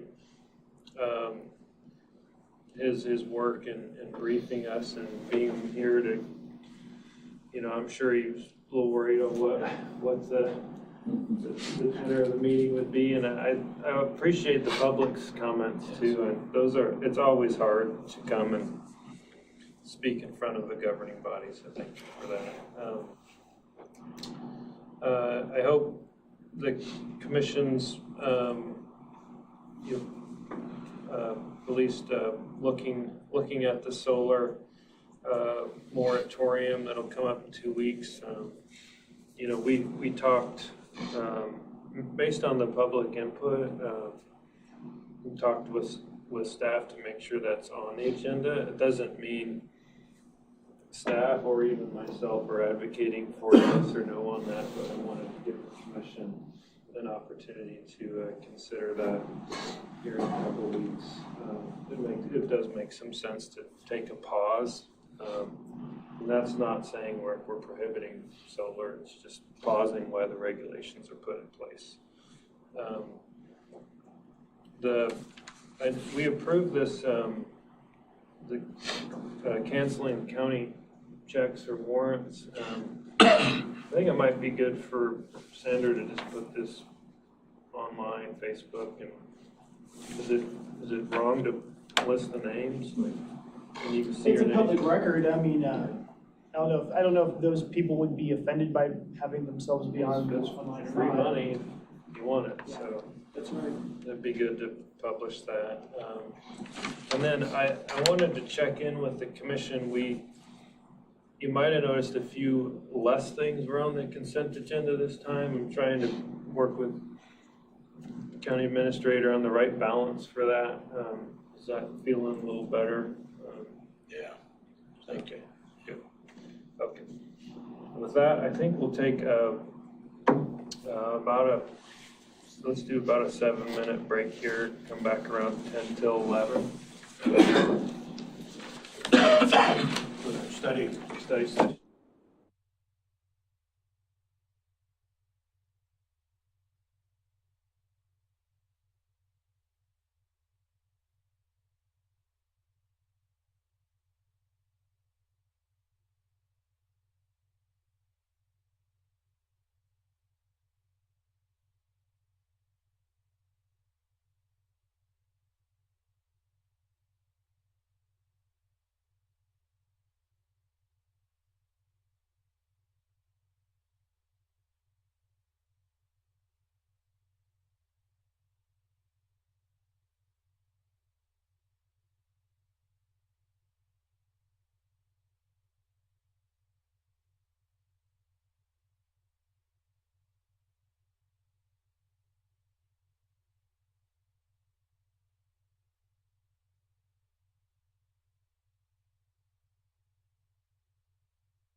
It's like everything, really gets to it. This is like a serious meeting here. Like I'm an interview or something. They darn near outnumbered us. From a team with me. They might outnumber us in feistiness too, yeah. I mean, four of y'all, or three of y'all are really old, so. Yeah, You're not naming, are you? We'll go ahead and, We don't, at least we don't reflect on this. oh, yeah. Boy, this is getting rough. No, it's too, that way they can't see me on the camera. You are not taught to respect your elders. Okay, we'll go ahead. Come on now. Don't look behind, Come on, okay? get it together. We gotta work, All right. reconvening All right. here. For the study session item, just a general comment. We usually reduce decorum a little bit for a study session, so feel free to just do some back and forth. Randy, do you want to start, or you want to kick it off to Megan? Well, this is kind of a study session item. We are being televised, as you know, but Megan is here with her team from SCS Engineers to talk about the gas wells issue and then the financial plan for rates in 2024. So I'll hand it to Megan. So, like Randy was saying, this is SCS. I've got Kellen Maudlin to my right. She is a project manager and does and works with me on our financial model that we have in place, looking in the future for where we need to be financially for the landfill. And to my left is Steve Linehan. He is Vice President and Project Director for SCS. He has worked with Reno County for several years. A few of you have seen him, a few of you have not yet. And then next to him is Christina Holtz. She is our project manager on site here at Reno County. She actually worked with us on Cell 8 project. She's also very in tune to our gas wells, gas well monitoring that we are required to do every quarter for KDHE. So I'm going to go into the conversation first. We'll talk about our gas issues that we've got going on at the landfill. As you do know, are aware that we do have a methane gas system at the landfill. It is required, it was required by the state years ago to put one in. We currently have 3 municipal solid waste sites, and Christina's going to kind of go over and talk with gas wells that we have to test, and every quarter we have some issues with some wells that are watered in. We do have over 121 gas wells on site. She'll go over with our surface emissions monitoring. It's called SEM. So she talks about it. She'll go over all those things and go into a discussion on what we're dealing with. There's methane levels that are gas levels that are too high that we have to turn in reports to the state. After you have so many exceedances, then you have 120 days after that to fix those wells and get them in compliance. So we do have quite a few wells out there that are giving us problems, and they continue to, even with all the different things that we've tried to make it work. So Christina's going to kind of give a background over what gas wells, how they work, why they do the things they do, and how everything is generated from these gas wells. So I will let her speak, and then we'll take questions. Or if you have questions in between, jump in and ask, and we'll get them answered. Is my PowerPoint in here? Or is it not in here? Should be. Here. Oh, there it is.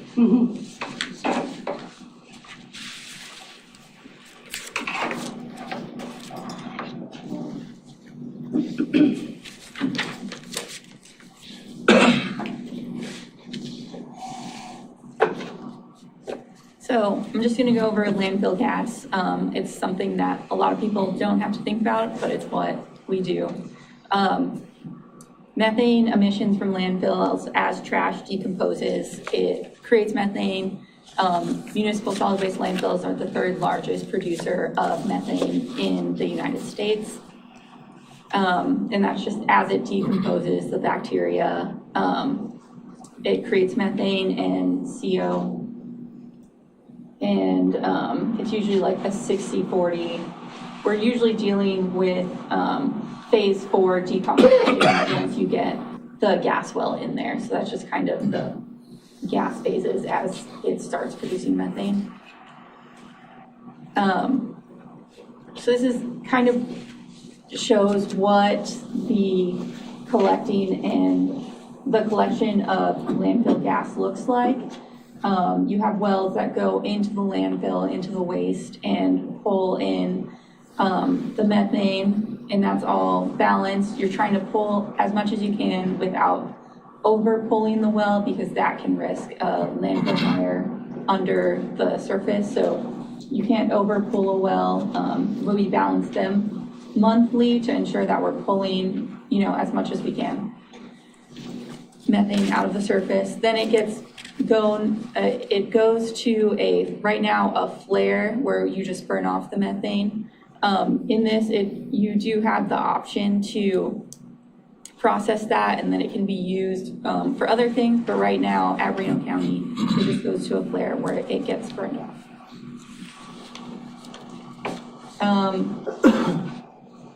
This kind of shows what landfill gas wells look like.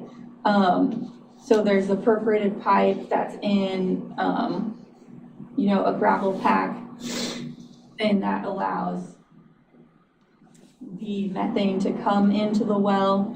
And then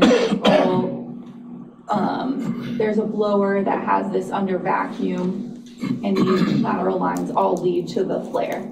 So it pulls the methane to the flare.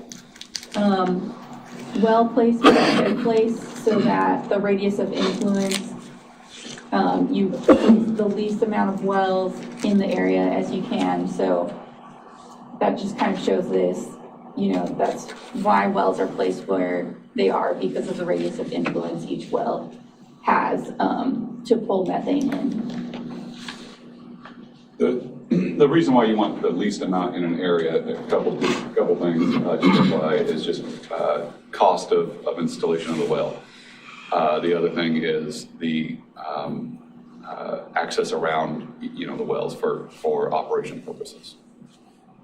How deep are these wells? Different depths depending on? Exactly, yeah, at different depths depending on when they were installed and how deep the liner is. So in the middle of the landfill, it's probably, it would be deeper than on the side slope. What are we talking about footage? It depends. Some of them are only like 20 feet deep if it's on the side slope, and some in the middle where lots of waste has been placed, those are like 65 feet deep. You just don't want to go past the liner. But it really depends. Diameter of the casing? I think they're all 6-inch. No? Yeah, they are 6-inch. Yeah. Thank you.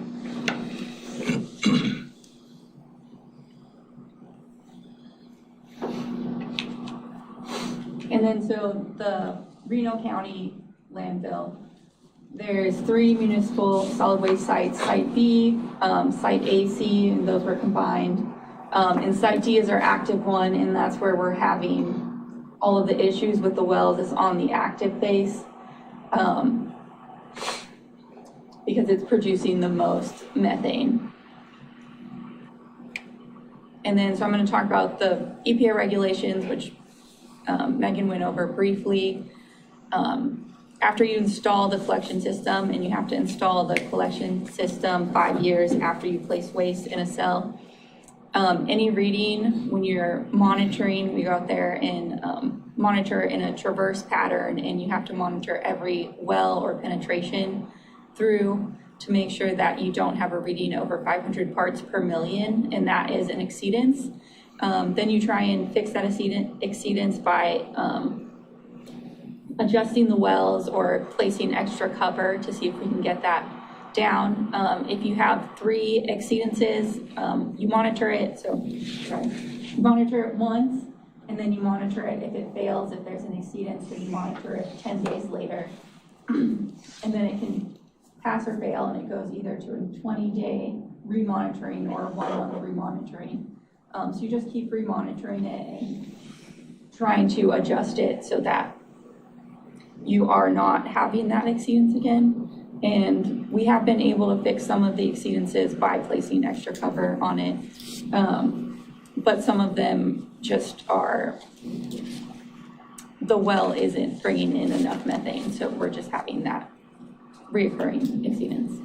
And then if you have an exceedance 3 times within a quarter, we have to submit a notification to KDHE, and you have to install a new well within 120 days, or submit an alternative remedy that KDHE can approve.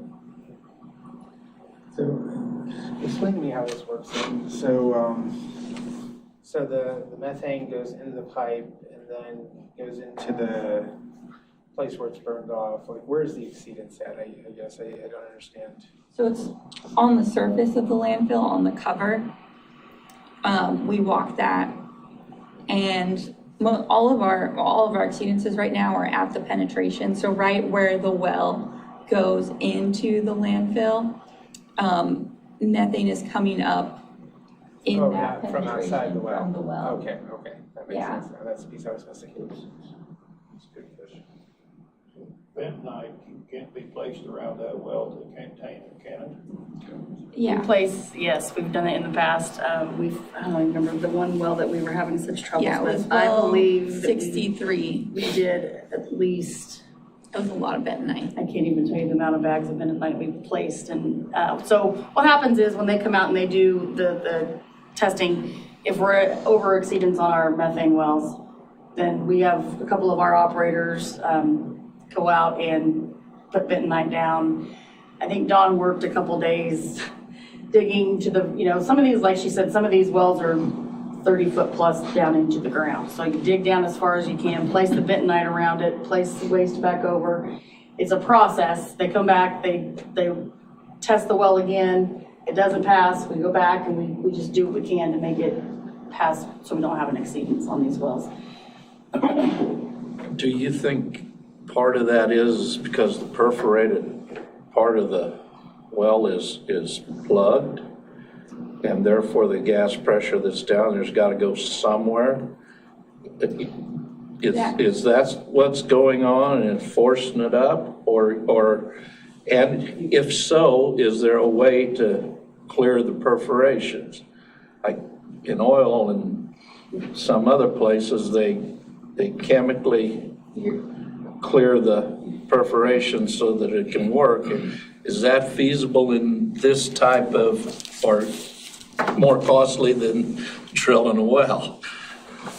So I do kind of go into the specifics later in the presentation of why we're having that problem, but that is the problem, that it is blocked off. You're on the right track.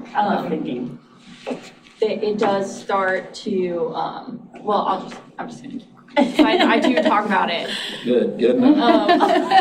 Sorry I interrupted. No, you're okay. And so we've had multiple exceedances on Site D. Part of that was the weather. The weather affects how a landfill,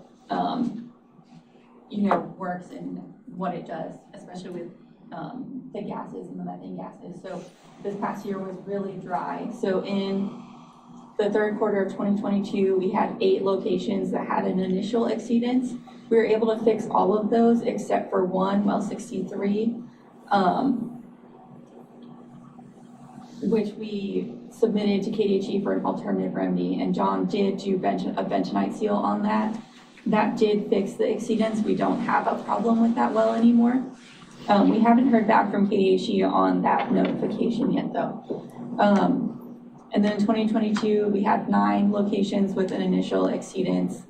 And on this one, we had well 78, which we tried fixing with the bentonite seal, and Don did a great job. He was on this well like super, he did a really good job. And I felt really bad to tell him that it did not pass. So it just didn't work for this area, but it is something that we have tried. And then in 2023, your first quarter, we just completed that. We had 2 wells with an initial exceedance. We had a little bit more rain, so that helped us out a little bit. And I really wanted to show you this SEM map. This is where the exceedances are happening. So well 63, this was one that we had to submit a notification for, and well 78, we submitted a notification for. And it's just multiple exceedances every quarter. We're having to do extra work to remedy these and to keep them under, so that we're within the regulations. And so part of the problem is it's an aging well field. It was all installed in 2014.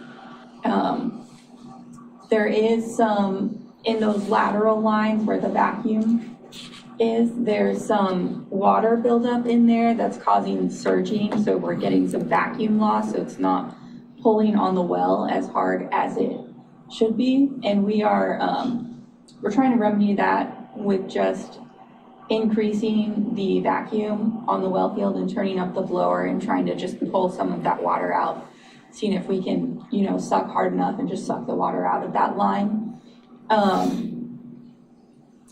But the big problem is that there's a liquid plume in the area, and this is like 2 to 5 feet, but right in here where we're having the most problems and the most exceedances, this dark blue area, that's like 20 feet of water, which is causing a lot of those perforations.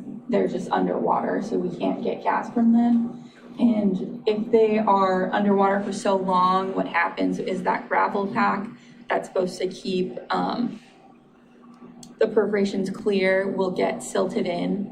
And then at that point, there's nothing you can do to save that well. Because it's just so silted in, you would have to re-drill. This is on the first site the city had, right? No, this is on our active site where we're currently at. Active Yes. site, okay. I was It's trying to in, look here on the. so in 2014 is when we installed the first set of wells. This area that we're talking about is mostly in cell 5 and 6 a little bit, but mostly cell 5. So, you know, history before we did the leachate recirculation project. I don't know if this is caused from, you know, recirculating that leachate instead of building another leachate pond, you know, to the west of where our active site is. There's this leachate recirculation we did years ago that saved the county a lot of money by doing this, but also trash in general generates, you know, water, leachate water. So there's a combination of things of having it, like Christina was saying, an older well field. These problems are not an uncommon thing for happening at landfills. It's just that you have to come up with solutions to fix those problems. Can you do water wells and pull the water off so that it doesn't ruin the other wells? I'm sure it's good water. Well, I mean. Well, that was gonna be my question. What would you do with it if you could draw it out? Or can you legally do that? What, I don't know, were you talking about? I don't really talk to them. So what we would propose if we re-drilled any of those wells would be to put pumps in those wells. That's wellheads that would take water out that same tube and pull at the same time. So you'd still get the water, but you'd also be able to. The water's never going to be. It'd be separate and allow the gas to work. Yeah. Now, to Daniel's question, is it usable water? No. No, you do not want to use this water. I mean, no, I meant, you know, just is there any? Probably light it on fire. My thought was, you know, is it usable anywhere? And it's not. What do you do with it when you draw it out? There's those leachate ponds. When we went on tour, those ponds that were behind, that's where that water, You can see them in the bottom left. Yeah, the bottom left corner. Okay. There's 4 ponds back there. We try, and right now most of them are pretty dry except for one, just because, you know, we do have water Evaporation. comes through there. But evaporation, no rain. We do actually pull some of those. We can pull the water from that leachate pond, and we can re-spray. We're permitted to respray on the roads for dirt control, you know, when it's dusty out there. on site and spray on the trash if it's really windy. It's just a process that goes back through. It's a revolving, recirculating door, basically, what you can do with the leachate water. That's about the extent of it. A lot of facilities actually have to haul their water off site to a wastewater plant to get rid of the leachate water. We are fortunate enough that we have not had to and don't look at doing that in the near future. Just from a scientific standpoint, for anybody that might be watching, is that it's been proved that our natural environment will degrade methane over a period of I forget the amount of years, but it's not more than 18 years. So whatever was produced X many years ago, whether it's 8 or 18, will be automatically degraded just because of our air system, our environmental air system. So it's been proven that it'll only last so many years, and it's not a continual buildup of methane. It'll naturally degrade over a period of years. So I might say on our closed site, or over on site A and C, we used to have the site B flare, which was on the opposite side of the road of our property, and we've tied it into site D flare because that site B flare would not put enough methane to even run the flare itself. And those are our the city site across behind the landfill shop that, and then across the road where we used to have C and D, we closed it, and those sites don't pull as much methane as, per se, the active site where we're placing trash today. I'm intrigued by the ponds, though. When you put water in them, does it have to remain for a certain amount of time before you use it? Or you can use it right away? Okay, like a sewage pond needs to be kept. Right. Some water in, yeah, okay.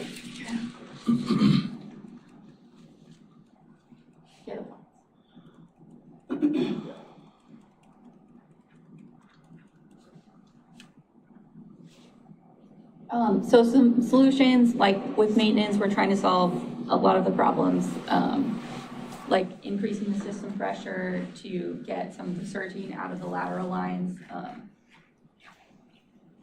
And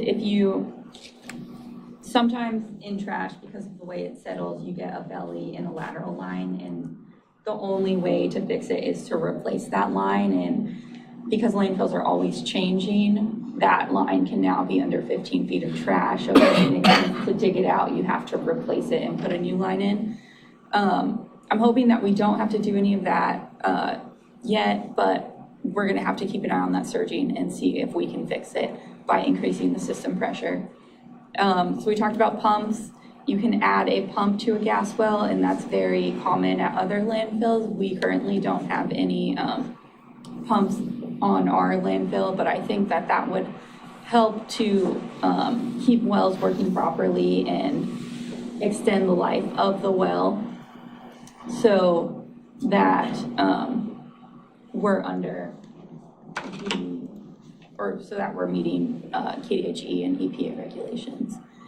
And then, so redrilling, like I said, some of those wells have been damaged and they're silted in, and there's nothing you can do to kind of get those perforations back. So some of them, we are looking at redrilling. Question comes to mind, if the water's causing a problem in a perforated area, there wouldn't be any methane in that water area. Your next well would be shallower and the perforation's higher, so you're up above the water? Or is that a goofy way of thinking? So there's two options. You can drill a deep well all the way down to the 65 feet and pump it out, and that gets you more pull overall. You can drill a shallow well. What I'm concerned about is that the water levels indicate that you only have like 30 feet before you get to that liquid, and then you have to, have the casing at the top. You can't pull from the very top. So that's gonna really bring down your radius of influence, and you might have to install more shallow wells. But it is something we're looking at. My solution that I submitted was a very high level design, and that is something that we can consider to see what the best solution and the most cost effective solution would be. That's a really good question, but there's still anaerobic activity that happens within that water column, and it actually bubbles through. So if we can actually drill through there and then keep the water level down, at least within that radius of influence, we can actually draw that so it doesn't bubble through and go up to the top. In experience, you ask questions. Yeah. How many gallons per minute or per day do you have to pull out of that? Depends Just on on what. and off, you know? It'll be on a float system, all that be on a pneumatic system. So once it hits a certain level, pull it up. It just depends on how fast it's coming into the well. Yeah, and you want those pumps to run constantly. You don't want them to shut off because if the pump shuts off, the water's coming in, and then you pump it and then it leaves again. That water coming in is going to cause it to get silted in faster. So you want the pump to run constantly so that it's not just coming in, if that makes sense. Vacuum pump? Is that what you use for the water? A what? Vacuum pump? Well, it's not a vacuum, it's pressure. It's a positive pressure pump. That's what we use for all of our sump. So submersible? It's a submersible pump. I see what you're saying. Inline pump, no, it's submersible.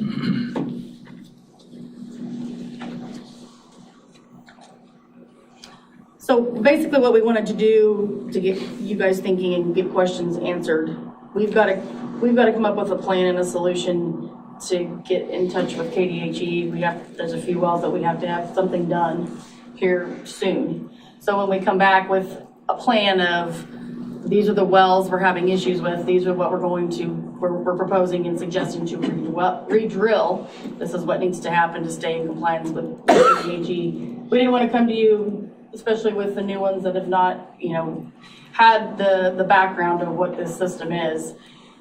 Gives you an idea of what we deal with at the landfill. We also have to keep in compliance with KDHE and the EPA when it comes to these regulations, and that we're giving you this is our plan, this is what it's for, this is why we are doing it, and this is, it's not really an answer of it needs to, wait for approval. We kind of are on a timeline with KDHE.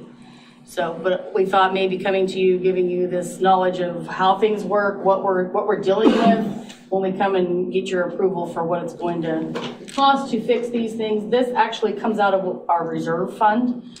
So it's our 013 fund. It's anything to do with methane gas, anything to do with anything with our gas collection system. That's why it's important that our reserve funds are at a higher, not only for post-closure costs, but also when it comes to remediation, when it comes with methane, with anything to do with the gas system and methane system. The cost of things, you never know when it's going to happen. So when you have to fix things and things are giving us problems, we have to be able to come and have the funding there, number one, and number two, just have the knowledge. Wanted to give you guys the knowledge of what we are dealing with. So you're telling us the funding is there? Yes. It's just a matter of our approval to spend it. Correct. And I figured that it would honestly be easier to give you guys the information ahead of time like we're doing now before I just come with you on a plan of X amount of dollars and it's a big amount and the questions come later. So what about turning this into revenue, using it for electricity? What can we do there? You want to talk? You talk? I've been in contact with a couple. I'll pass it to Steve because he has a lot of knowledge working with things like this before. I've had a couple people email me, contact me. There's so many different options that you can do with methane gas for revenue purposes back to the county. It's just an option of which direction you would like to go through. I actually talked to Kellen yesterday, and there was a couple places that are having. They picked a company to work with, and that company decided that they were going through and they didn't want to do the project any longer. Now they're in the midst of who's responsible for what, because you still have to stay within those recommendations or the requirements with the state. But Steve has worked with a couple companies, and he was going to talk to this topic, if it was asked today, where you guys were thinking and what you'd want to do, if that would be an option that you want to look into. Of course, we'd have to work with Patrick on all the legalities on, what, we're very, very fortunate at Reno County, working with the state. We have a good working relationship with KDHE and the EPA for that matter. I mean, 7 years ago, we were inspected by EPA and it went okay. It went well, but it's one of those things you want to make sure that we're still taking care of for the county and the best interest of the county. So I'll let Steve talk a little bit about the different options that there could be for renewable gas to energy projects that are out there, because there is quite a few different options. Yeah, there are several options for developers. Renewable natural gas, RNG. It is a big topic. There are a lot of developers that have approached Megan. We've worked with a couple reputable RNG developers, and they are very interested in taking that gas and putting it into a pipeline or putting it into a genset where it would then get transferred into electricity and get credits through like Westar or whatever. And yeah, the way that would likely play out would be, the RNG company would lease some ground next to the landfill, probably next to the flare, because all that gas goes to that flare, so they'd want to pull that over there, and they would then take over the management of the well field, because it's in their best interest that it works, it's pulling the gas, and they're making money, and the county would also reap the benefit of royalties off of whatever that is, either through the gas line, the cleaned up gas, or through the genset, the generator, through the credits through Westar. So what's the catch? Maybe a couple catches. I mean, it's really actually, they would have to lease that ground. They would have all their infrastructure there. There'd be some legalities as to, who maintains the permit, what happens if there's a surface emissions exceedance that isn't getting taken care of. They would probably, at least the company that we have worked with, had us model more dense well field, which, Megan's crew would probably kind of grumble about a little bit, because that's more wells. Well, what he's meaning is we're replacing waste currently. So right now there's a couple wells, and we've gotten a little bit better each time we've learned as we go, but to get in between those wells to work around with the trash, it's very tricky to, you got your blade on your compactor or your dozer and you're pushing trash around these wells or backing up and making sure you're not hitting wells, which it does happen. When he's talking about more of a dense well field, they're going to install more gas wells in the active phase where we're placing waste currently. So it's going to cause more of a operations headache for the operators that are pushing the trash, not wanting to hit wells, because every time you do, it can be costly depending on what happens, because you just don't have as much working space as you normally do now. Can't bury them. No. Can't bury the well. No. You gotta adjust them once a month. It's a requirement to adjust the wells once a month. And earlier, when I kind of jumped in with the spacing of the wells, I purposefully did that knowing that we would probably talk about this. I mean, for operational purposes, for capital expenditure purposes, you want them kind of as far away as we could feasibly make them. But an RNG developer is going to want a denser well field where they can suck as much natural gas as possible, landfill gas that they'll turn into natural gas. So, yeah. How much gas are we talking about? Right now, the system is pulling about close to 800 SCFM, and Put that into English. like how many homes would it power? it depends on it depends on the developer and their ability to strip that, clean it up to gas line usage. Or, like I said, that from what I understand, I'm not a RNG developer, but from what I understand, you're right around that break-even point where maybe it makes sense to put it into the electrical grid versus put it directly into the pipeline. Well, that's what I was wondering, how much electricity can you generate? Yeah, that's probably more of the developers. I mean, you're running a big engine is what you're doing. Correct. I've been on 2 dairies that collect methane. Yeah.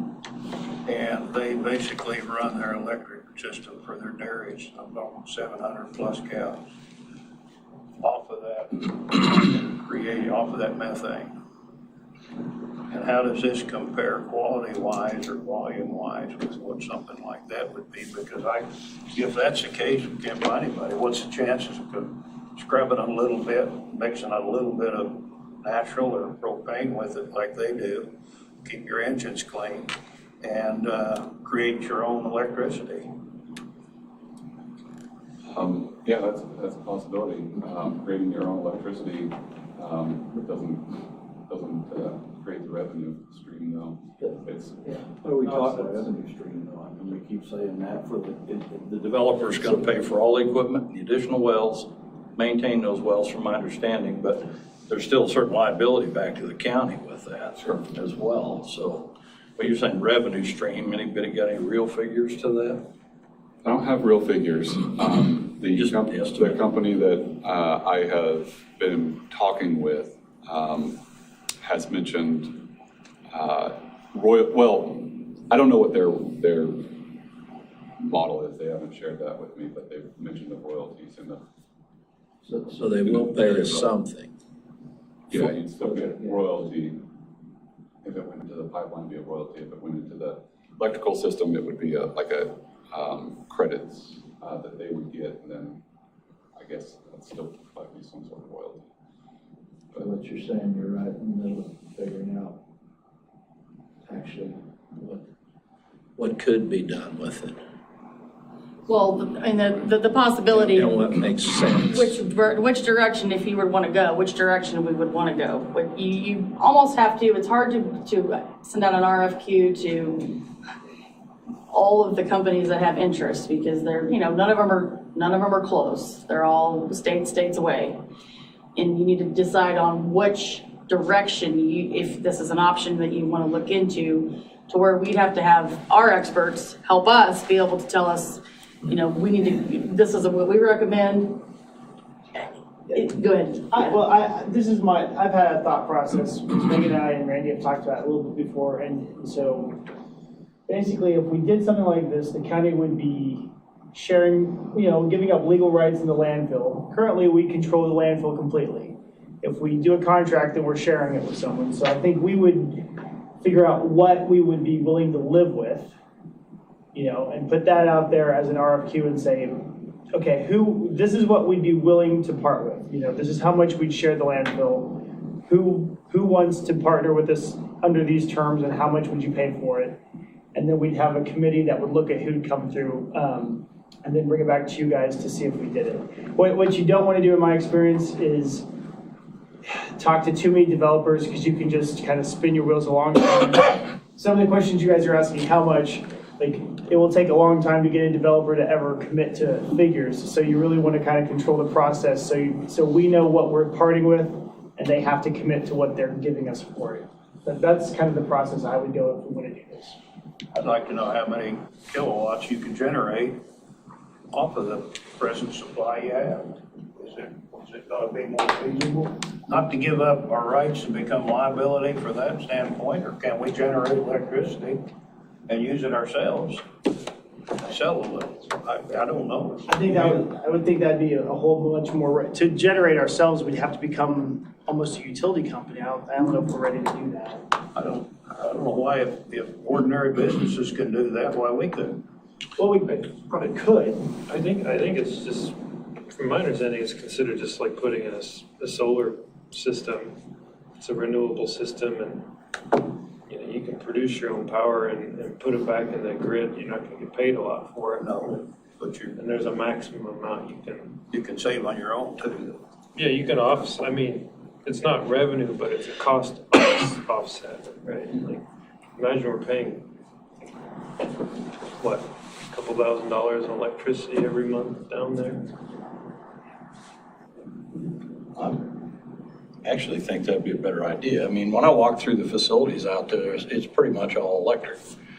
When I seen the heaters in the shops were electric that we installed, I was a little disturbed by that, but I think it would be in the new facility, thinking ahead, that's going to be partnered right there beside it with the sheriff's department.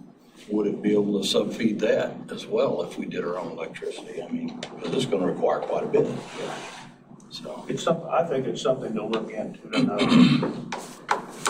Yeah, it's definitely something that I think that would be under consideration. The other consideration, if you were to do that, you're still going to have somebody manage that unit, maintain that unit. The developer, if they were to do it, they would maintain it, manage it, and they would have the investment to make sure the well field is pulling the way that it needs to and not. So they would take that part of it on. So there's some direct and indirect benefits to both. What are you asking us? We're not asking at this point. This was just a discussion topic to give you guys the information. We will be coming forth with a plan of, these are the wells that need to be re-drilled. This is the plan we have to go forward with KDHE to get the approval to spend the money to do this, so we're in compliance with KDHE, to stay in compliance with KDHE. There is one specific well that we do have to do something with by the second quarter. Well, 78. I think it's this one right here. No, that's 77. This is 78. This well had a notification, and we weren't able to fix it with the bentonite seal. So we have to fix this within the second quarter, and that's re-drilling a new well. This was my very high level design. I don't know if, once we finalize the design, I don't know if that will look exactly like this. But here's a sump, and I wanted to bring the compressed air so we could operate pneumatic pumps. We just installed these a year and a half ago now, and they're starting to get watered in, and you're starting to see signs of that, and we have had some exceedance this year. But I think that they're still new enough that if we put a pump in that, it would get those wells working better. And then I also have some new wells and new pumps along this line to kind of alleviate those exceedances that we have been seeing. There's also one like off here. This well is, I did the water levels and I looked at the as-built, and it's completely watered in past the perforations, and it had one exceedance that was fixed pretty easily, but I do want to keep an eye on it because that well's not working as it should. So if it's still producing methane, that could become a real problem. You said something earlier, and it just intrigued me. You said a dry year last year. Does that affect a dry or moist ground? The weather affects everything in the land. I mean, I know it dries out, it gets cracked. I don't know if that affects it worse than being moist and compact. Yeah, I'm just curious. Moisture helps on the methane. Yeah, it helps with the cover. It was really dry and it just did a little cracked, and that was part of the problem. And then part of the other problem is that liquid, and just it's older. It's an aging well field. And this is all part of routine maintenance. This is regular things that are done at landfills to keep the gas system working and to keep everything in compliance with regulations. Why wouldn't we just, as part of your research, ask for proposals on what people might have to offer. For, it sounds like there are interested parties. I mean, I got an email last week. Friday we did. Yeah, and, Why wouldn't you just say, hey, like, we're gonna take proposals, you're gonna process through that compare that to maybe producing our own or doing nothing at all? I mean, I think Patrick made the comment, if you get to talking to too many, I mean, you can talk forever till we're all blue in the face on, there's so many different companies that contact us. If you're looking at 15 different proposals from different options of where they're at, I mean, I guess at that point you just have to decide, you just pick one.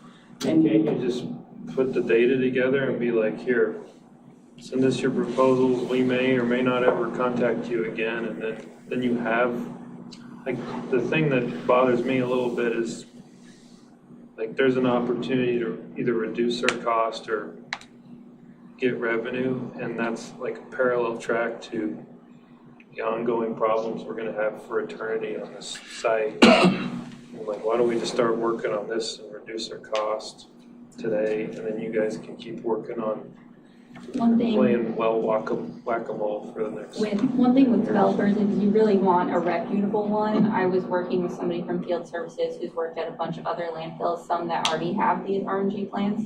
And he said that one landfill had fired they were on their third developer because they just kept like over pulling the well field to get methane. So you really want to make sure that not all companies and not all developers are equal.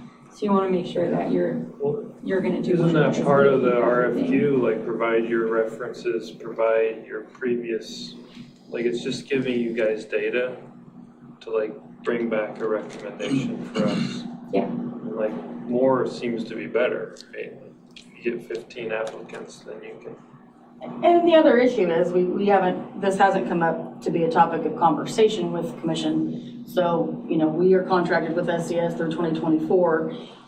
Then they had certain tasks of what they do for us each year on each task. This specifically looking at other options for our gas system, was not part of that contract that we have. I'm not saying they can't do it, not saying that they're not able to. It's just we had to get an idea from commission on what do you want us to do? Where do you want us to go? I mean, I could throw up all kinds of ideas and, but you're ultimately the one that has to tell us, this I think is a better idea for us to look at this avenue, because I don't want to have them do a bunch of work that isn't necessary at that point.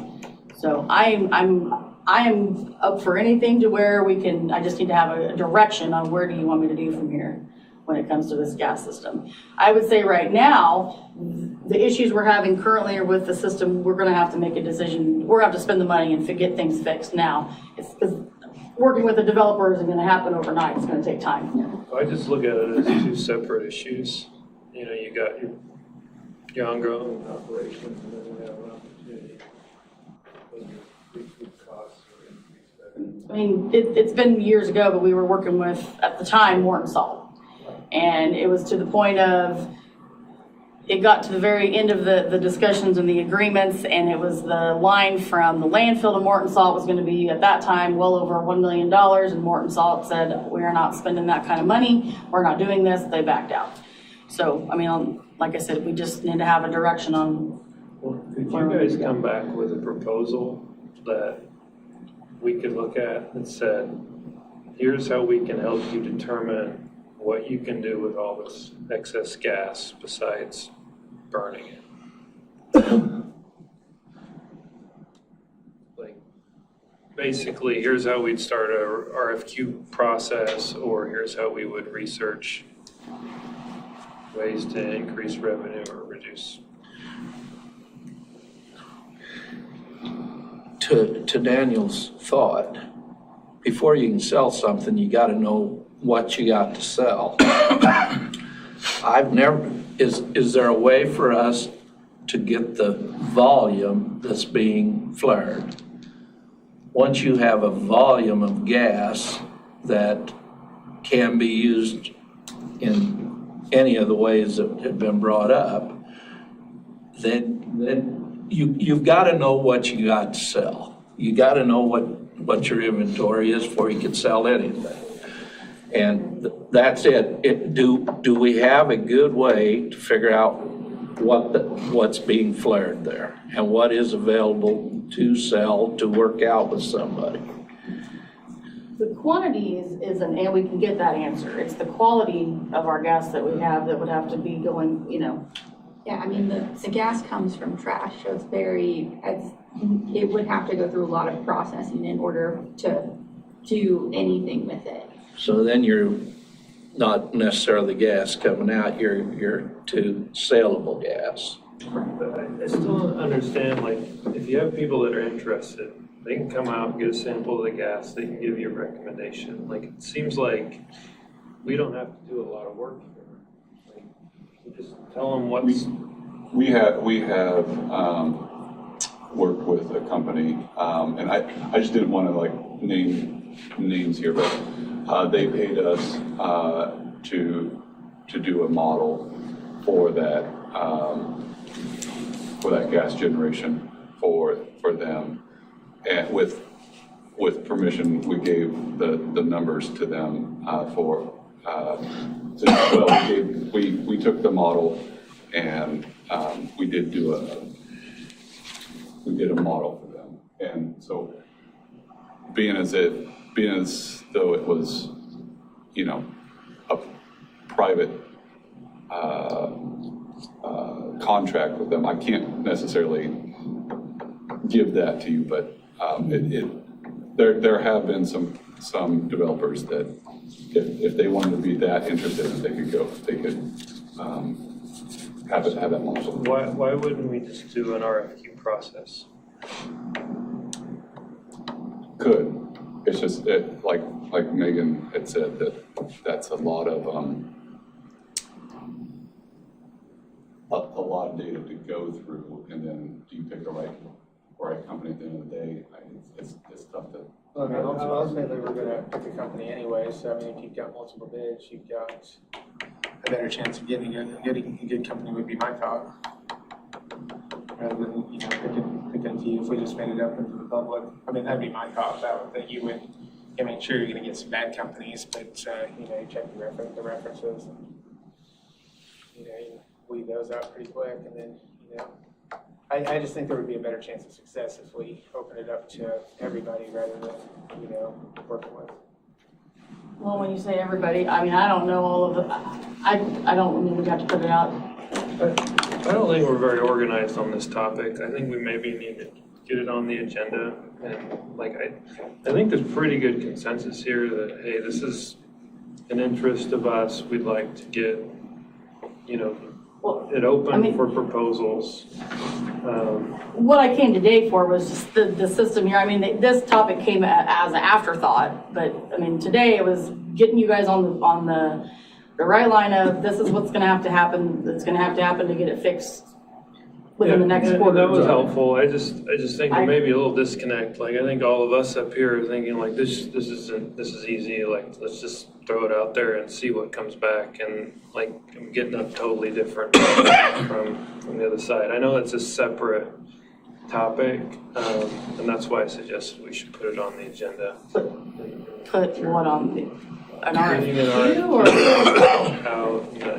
and a recommendation on how to do that. Because I am coming back with a plan that this is what's going to cost. We're going to turn this plan to the state. This is what it's going to cost us to get these wells that we're having issues with now fixed. Right. And so then that's coming soon. I'll have to work with SCS on an RFQ. What that's going to look like, what's going to be in that RFQ. It's going to probably come up, when it comes to the dollar amounts that's billed to us, it'll be on our on-call services, just so everybody's aware that it wasn't an agreed upon contract between us and SCS that's to what do we'd some like work to on the backside. discuss is a quote from SCS to produce the RFQ documents to RFQ it. I think that would be the next step. So you signed a confidential agreement with the company you spoke with. Right. You're working for us. We're hiring you to do this. I probably didn't lay that out very well. We just took the data that we gather monthly for the gas system, and we put it into a model that they wanted, like an expanded well field and stuff like that, just to kind of see what would be possible. So what we're doing for you is based off of what's needed, what we have up there, like that well field that's there. But see what I'm saying? Like it's apples and oranges as to what, like I can't. We didn't pay the third party. The third party paid us to do a model that benefited them. You said something about 800 what? Is what we're generating now. 800 SCFM, standard cubic foot per minute.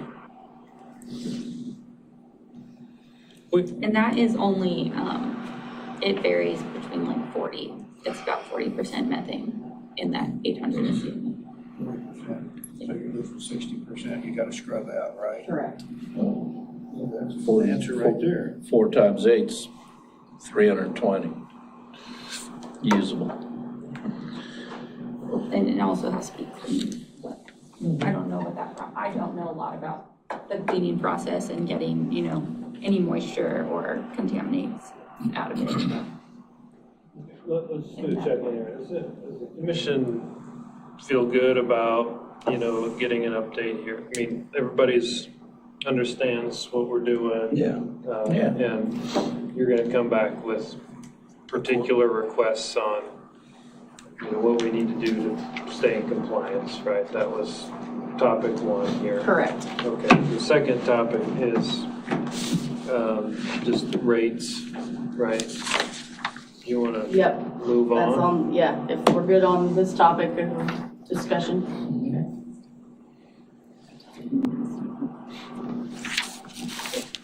I don't have a presentation. I think that's the technical memo I read.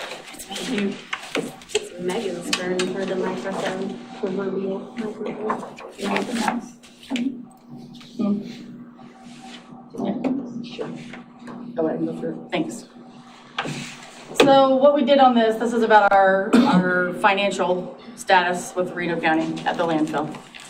What this is, we did basically a summary of what we do and why we do it. We developed a financial plan almost over 10 years ago, but we've refined it and tuned it since then. Very much. It takes the data that is spent from our capital spending, our vehicle equipment replacement plans, our personnel that we have on site, all of the operational expenses that we take in and spend out, and all the revenues that we receive in. It allows us to give us an overhead view from this year up to the year now, 2036, of where we are at on funding. Megan, can you enlarge the screen so they have that in front of them? I have to squint. Up middle. I'm blind. Oh, here, give me the mouse. I didn't bring my glasses. Mine. Sorry. Thank you. You're welcome. Appreciate it. There you go. Thanks. You're welcome. Now I don't have to put mine on. Okay, I understand. Usable glasses. So back to the background, it takes all of that data that we use at the landfill, what we spend on expenditures, what costs on an equipment, the revenues that we receive in. So if you're a Reno County resident in Reno County, you own a home, you pay what we call a solid waste user fee. That user fee has been in place since the early 70s. It's been this way. I know that there's been topic of discussion when it comes to our user fees. Other landfills in the state of Kansas or surrounding states, they have what we call a tipping fee. We did implement last year the construction demolition tipping fee of $10 per ton, $10 a minimum. We started that in June. And so the revenue brought in from that is also configured into this. It was almost $127,000 last year from June to December. On that user fee for Reno County, if it's a commercial business, we receive information from our haulers that are here in Reno County. They give us the size of the container, how many times a week it's picked up. There's a conversion chart that we use with KDHE that figures all those units out. And we charge commercial businesses at a higher rate of $106 per unit. So a restaurant per se has a bigger container, they're picked up 3 to 4 times a week, they're gonna pay more than the average person that has a commercial business that is small. The volume of trash, that's where it comes into play. And density. And the density. Restaurant So, trash is extremely. what we did on the model, looking at futures, we also are a regional landfill. So we have waste coming from contracted counties outside of Reno County, which in the past we've discussed it's less than 20% of our waste. Reno County does at least 80-85% of our trash that comes in every year. So on a revenue stream from our out of counties, we receive in about $1.1 million a year from just out of counties that we receive trash from. On revenues for Reno County, we receive in on our user fees. This last year, we received in $4.3 million on Reno County user fees. In years past, it was around $4 million, and that was in 22-21. We were at almost $3.9 million. So at the model, you can kind of see on the rates that we have done two different scenarios. We have a scenario where we increase our out-of-county this year. We leave Reno County rates and Reno County fees, user fees at $96. We leave the commercial user fee at $106, but we increase our out-of-county, because they have not had an increase in 2 years, to $36 from $34. I also did a scenario of a loss of out-of-county revenue. If we lost that revenue from out-of-county, it would be that $1.1 million revenue loss. You can kind of see on the tables here that, the difference of we're in really good shape with the dollar amounts and everything we have configured in here. If we leave Reno County residents the same, there is no increase for 2024. Or on commercials, that everything stays the same. The only thing that has changed is a $2 increase for our out of counties. And did I just hear you right? Our people are paying 96, and the counties we're bringing it in is what would the extra do? The counties that bring it in, they actually pay what we would consider a tipping fee. They pay $34 per ton. Can you zoom in? Per ton. Per ton. Okay. So how does, Yeah, you did. so what's revenues increasing, rates are not, so does that mean more trash is coming? It does. There's a growth metric in your tonnage as well that applies. And so you can see that that brings in more revenue out in the future, more tonnage, more revenue. But also, those green bars also represent Megan's reserve fund for those closure and post-closure expenses. That's that lighter green color on there. So right now, the transfer that goes into that is a percentage of your revenues, so it stays healthier the higher your revenues are. So you take out those revenues, then that contribution to post-closure and closure, you see an immediate decrease in that transfer. I will say the last 2 years, Randy, we've done 100% transfer. At least the last year. Okay. Well, yeah, I guess from 21 to 22. Yeah, so we used to only do half of what our out-of-county tipping fees would be brought in. Half would stay in our general 008 fund, and then the other half would be placed into the transfer for the 013 reserve fund. But the last 2 years, we've actually transferred all 100% of our out-of-county tonnages. That $1 million was last year, and I think this year was 1.1. And we transferred all of that into our reserve fund. The reason that reserve fund has to keep growing, number one, is you have expenses coming out from remediation, gas systems. You've got to fix things. And then number two, if for some reason, your landfill decides, KDHE comes in and says we're going to close your landfill, it's not, whatever the case might be. If they close your landfill gates, you are at a minimum of maintaining that facility for 30 years. It could be longer than 30 years, but it's at least 30 years of maintenance on a property if a landfill closes. What's your assumption? And what is the assumption in this model related to growth? Because again, I see revenue growing and rates aren't changing for over 10 years, which is really weird. So there's two growth metrics that are calculated into this model. One being population of Reno County and those trends. That's fairly minor from the data that we've gathered. The other is tonnage. So as Megan sees increased tonnage hitting her gates, that growth is projected. So what happens is we place, every month we have to send a tonnage report to KDHE.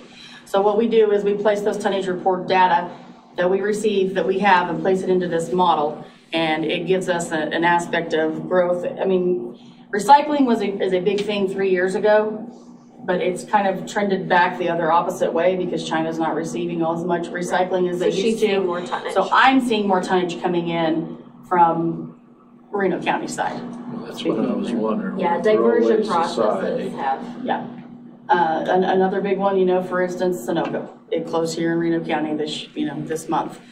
I've not seen it yet, but you know, there's not any other in the area of paper recycling companies. So I'm going to say we're going to see a lot of that coming back into our landfill. So the assumptions are based on previous historical information? Historical data and then projecting that forward. We also look at CIP rates for your expenses and how those are going to grow so that we can attempt to do our best at predicting how inflation will impact your. How many years have you done this for us? Oh, goodness. At least 10 years. Yeah, SCS. We've started this model 10 years ago, and I've yet to look at this model and go, we are not even close to where we are on our Because of having that history, there's a lot of historical data to pull from. We try to shrink that period, even though we have access to all of that, because some of those, like fuel expenses, right, looking back 10 years is no longer going to be remotely in the realm of a good predictor going forward. So I was just curious, I mean, you're predicting 15 years. If you go back 5 years ago, like, were you on track with your predictions 5 years ago? I think we've stayed very tight on track, Yes. but one of our recommendations is always to fully readjust your rates about every 5 years and to look at this plan every year to make sure you're staying on, because if something wild happens in the marketplace, we need to adjust so that we're staying on trend. That's why I come to commission every year pretty much we show there's no change after, 2025, 2024 and up. Every year we'll place in the data from this year, look at it from our historical data to see if we're still on the right track. Right, because, I'm sure, as you would guess, a predicted dollar today is not going to be the equivalent of a predicted dollar 10 years from now. So this is the best information we can provide with the historical data we have and current trends. Where's the extra tonnage coming from be the other thing. Is it coming from the residents or is it coming from? I will say a lot of it comes from the recycling on the extra tonnage. Businesses that don't. So essentially that's residents. Yes.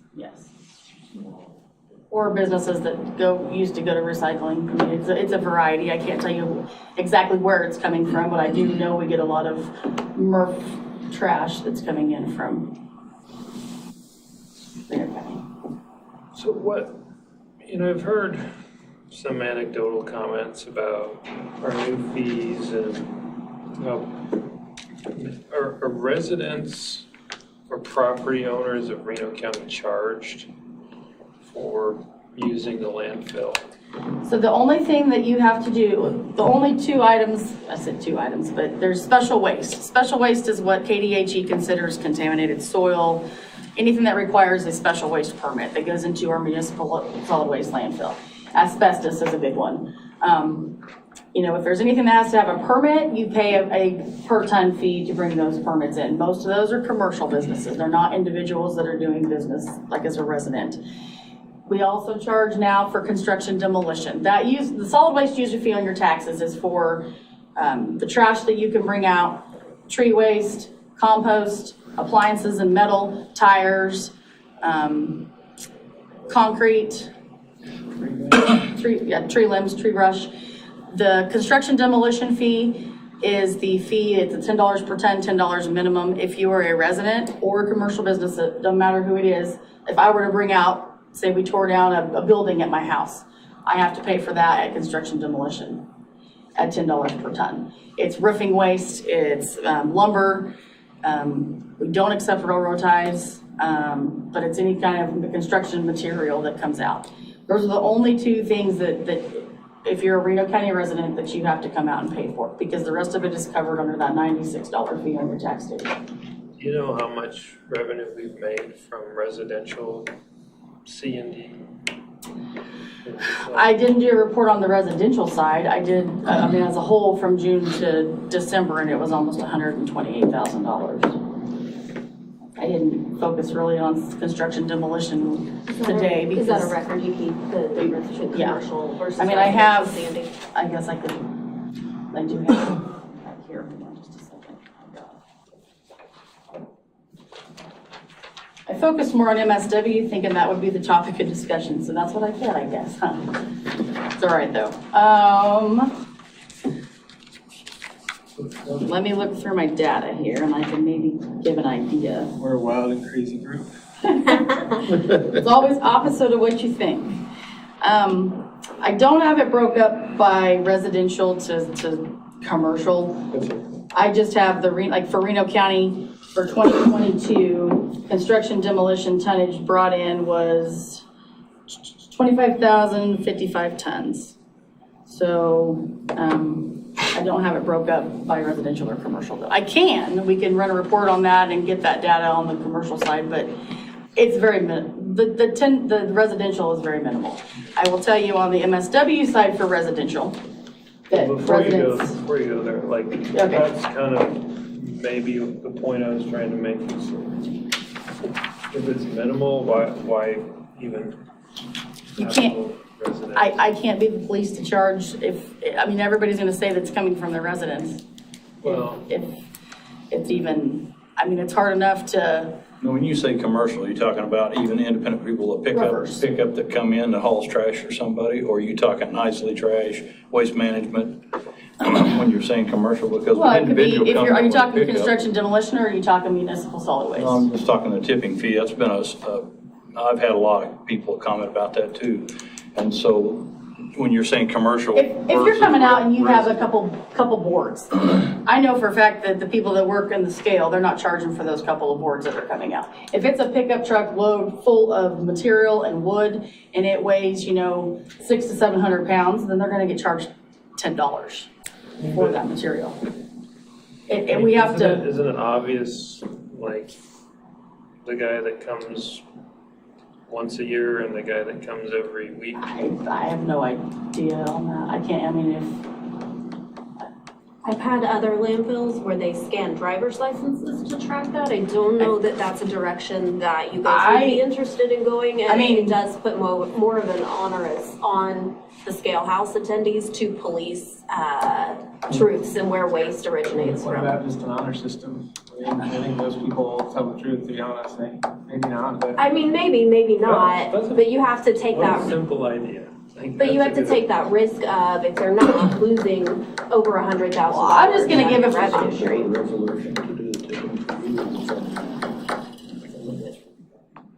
I'm just gonna give us a good quick scenario on, for instance, tires. We only charge commercial businesses for tires. But on tires alone, when they say it's coming from my residents.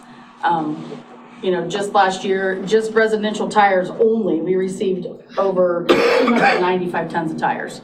We as Reno County pay $139 a ton to get rid of those tires. So it's coming out of our budget to pay to get rid of recycled tires because we don't bury tires because it's a fire hazard. It's a fuel to fire for landfills. On the citizen side for municipal solid waste, I just did, we have our citizens bins. If you've got a pickup load and you've got trash in the back, we send them to the citizen bins. We do that because it's a convenience for the citizen. We don't have to go up into the MSW, the pit area. But just last week, there was over 135 people in a week that came and was sent to those bins. Residential trash that comes in on an average, we've got around, for citizens, we receive in on average 10 to 20 tons a day of residential citizens like myself coming across the scale bringing their own trash to the landfill. So if you were to, say for instance you charge $20 a minimum, that's a revenue of almost $78,000 to $100,000 a year I mean, I'm just residential's bringing in trash and not worried about it and just letting them dump for free. If we're talking about tipping fees, which I'm assuming that's where we're going, is talking about tipping fees. So what do I pay a year to just bring stuff? $96. The $96. Unless you bring construction demolition. Then it'll cost you maybe $10 if you come in. But I don't see as many construction demolition visits as you do. So if you municipal broke that solid waste. down and was to put that on the $96, make it 98, would it cover it? I guess that's just a simple question I'm gonna ask. If we up that rate just a little bit per citizen, that's a lot easier for them to pallet than to come out there and have I can't tell how many people that have screamed at me and told me, I'll just dump it at the gate or I'll dump it in the county, I'm not bringing it out. I would think if you're dumping once a year, you could afford the $10, it wouldn't be a big deal. That's the consensus, and I think maybe that's what you're saying you feel too. I've had a lot of blowback on that people don't like it. They might pay it, but they're not happy with it. If it was in their water utility bill, which is I assume where this is added on to, they'd be less likely to say anything about a couple dollars more a year than they would if that covered what you needed to. Then it's on your tax statement. Yeah, I get that. Not your Yeah, water. I know, but wherever we put it, It's, used to be on. but I think what you said, Megan, is like the residential side of that isn't really a factor in the budget. I mean, And we do get a lot of heat for it. And you could even go to a voucher system where residents are issued, I mean, a lot of others do that, other municipalities do that, where you can come out to the landfill with your C&D X number of times. So you don't have abuse of the system, right? Where you have somebody pretending it's residential and dumping 100 Then you got somebody times has a to year. track the vouchers, that's extra work, extra money spent to do that. Sure, but that's the same as policing it on site. You're still gonna pay somebody for their time to do that. I mean, there's a multitude of systems that could be utilized here. All of them have their own expenses. Commissioner Bower has got something. Well, the one thing I've noticed where we live, and a lot of our properties are within one mile of the county line between here and Sedgwick County. And anytime tipping fees raise, you get a heck of a lot more stuff dumped in your fields and in your ditches. The other side of that is, and especially when you're there and they had one and we didn't, for residential, tires, sofas, you turn that right around, our county crews on the county roads got to pick it up, put it in our trucks and bring it here. We're going to get it anyway. And we're getting part of the other counties because they're not going to pay the tipping fee. They're going to go out there where the housing stops and dump it in my field, his field, whatever.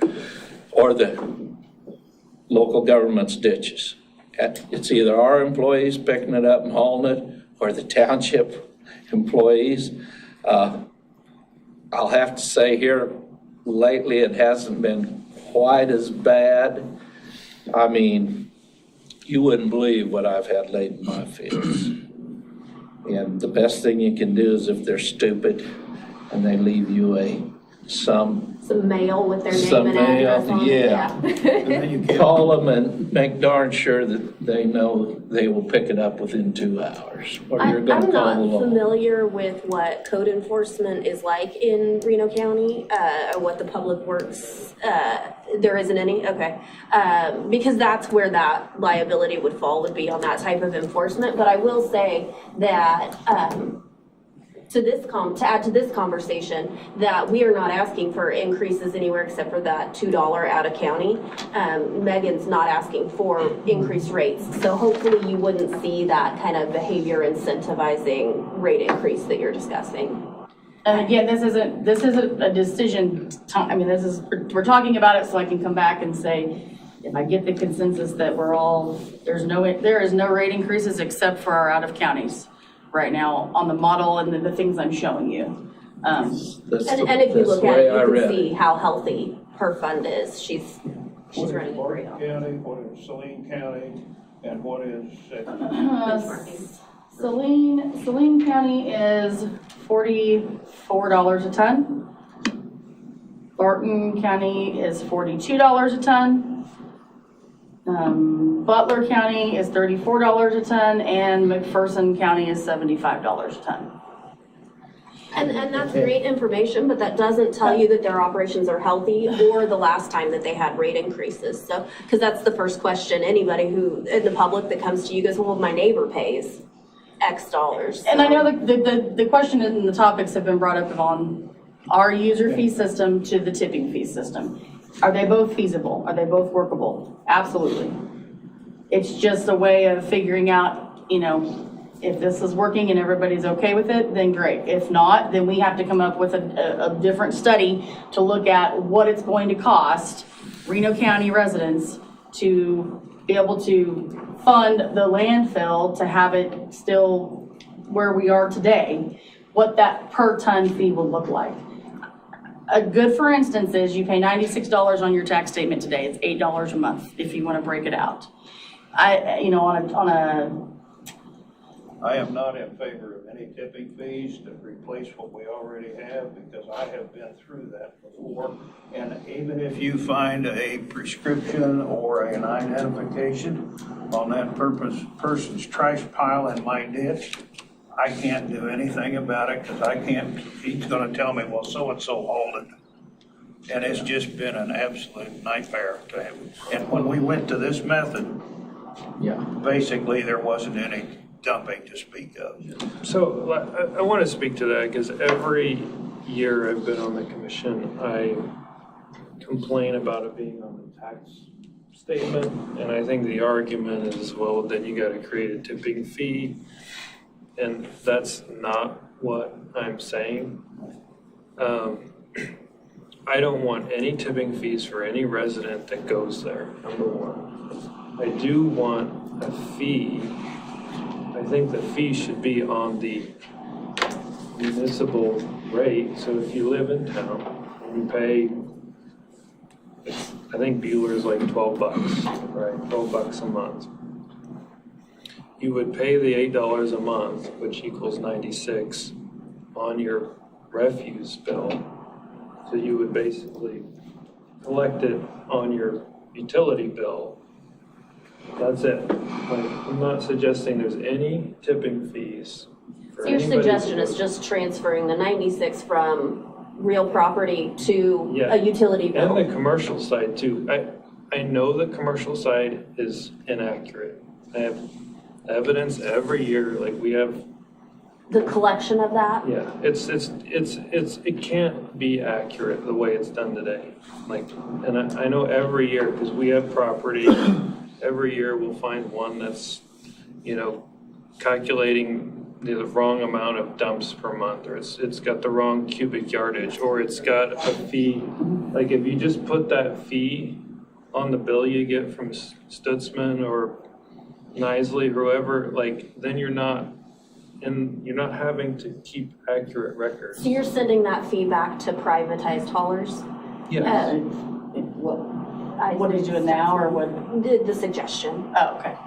Is that not a county bill? You're moving it from property tax to a private bill from your hauler? It's right where the cost is produced. I mean, it's like it's attached to whatever square yardage. I think, and correct me if I'm wrong, I think he's talking about moving it from the property owner to the person who actually uses it. Because if I own a rental property, then, you know, I'm still paying that $96 and I've got to pass. Would that not be the same by putting it on a utility bill versus opening yourselves up to putting it on a hauler's bill? Because my renter would be paying the utility bill. Right, that's what I'm saying, moving it to where the user is, as opposed to, it would be the same result, right? Putting it on a utility bill versus putting it on that private hauler. It inflates commercial taxes substantially. If you've got a big dumpster, you can have $1,000 extra fee on your commercial tax statement. It looks ridiculous when you get it. Like, but if it's inaccurate, that goes to your hauler, which is where you're suggesting to place that. well, there's two points I'm making. One is, it's like, you can pay $1,500 on a real small commercial property for all the other taxes, and you have another $1,000 on there for just waste, sure. And people complain that, like, I got a $2,500 tax bill on this property, and it's, well, actually $1,000 of that is just your refuse that you're using, that, you know, we're trying to figure out how much you're using. we tag it on there. It's like, it shouldn't be on the tax bill. It should be on your trash bill. Like, I don't know. That's municipality to municipality, because we do see it on tax bills in other areas as well. I hate it. So you're not, yeah, I mean, people go both ways on it, but you're not unique, I guess, in having it on your property tax bill, is what I'm saying. So what would you do with the people who hold their own then? Free. If you live in the county, it's free. And that gets rid of your concern of, people dumping. If you're gonna Doing that, you're gonna though- haul your trash over there. We would have to do a study to see what the revenue impacts of that loss in tonnage is, and I'm not quite sure where we would come up with the amount, since you use privatized haulers, to know how much tonnage. She just told us how much residential tipping fees we have today, and it's. Sure, but that doesn't tell you how many of those tonnages have private haulers versus don't have private haulers. Right. So you wouldn't know what the loss on that is if those people are now free. If the county residents who don't have a commercial curbside hauler are now free, that's the missing revenue piece that. Well, how else would you bill them? I mean, so you're Okay, so if saying. it's on a utility bill, those residents Another would be reason the. why I hate this is because it's really confusing. Like, what you're saying is every residential property gets the $96 fee. Not every residential property has a Curbside commercial. hauler, right? Correct. I assume shouldn't be that hard to calculate. We'd have to get records from your privatized haulers, and I don't know if they'd be willing to provide that, or if that's a requirement that they provide that information to the county. No, We'd have we've already got that. How many people come and dump their trash? I mean, they provide us. I don't know the number of provide people. all I the- just did a tally mark of just plain citizens that go, that doesn't include the ones that went up to the pit. This is just going to our They pit. provide. Right, that's not your open face residents. They provide all the commercial data. Sure, is that public record that we would have access to pull all their residential data? That's not public record. So I'm not sure that we would be able to get, I'm just saying they do that already commercially. Why wouldn't they do it with? I can't answer that. I mean, you're dealing with multiple private industries there. Are we trying to fix something that isn't broken? Financially, it's working out. Financially, you've got a good system. You're very healthy. It is the palatableness of where that bill shows up. It's not the amount of the bill. I think And I that's up think for that, debate. and I think you're right, that's the issue in the perception, and it isn't that we're trying to cover a reputation up here, it's that we work for the people. Right, right. And if they don't want it, then that's the direction we move. Because we're all accountable to them, period. You guys, Absolutely. us, all of us. Absolutely. It's their And money. It is their money. What it doesn't change though is the revenue requirements to operate that I healthy understand that. enterprise fund. So to Commissioner Bogner's, I'm sorry, I'm sure I'm mispronouncing that. My apologies. I've been called worse. But to his comment, it is where we're collecting, not what we're collecting. I think that is the. Would you just ask the haulers, see if you can get the information, see what the disparity is between those that actually get trash picked up? And I mean, They are not going to be able to tell me how many don't, but they could probably tell me how many do, and then we can compare that to the total, right? So we would And know. see the delta. Can you do that? I know back in 2020, we did this when it was brought up when we first took office the first time, and we went through this. There was one hauler was 25,000 residents. 25,000 carts is what they had. That's what they'll tell me. That's how they measure, yeah. 25,000 carts was one hauler, where the other hauler was less than 10,000. And how many? But comparing how many carts fees? to tonnage, that's because when it shows up at your gate, it's by tonnage tons.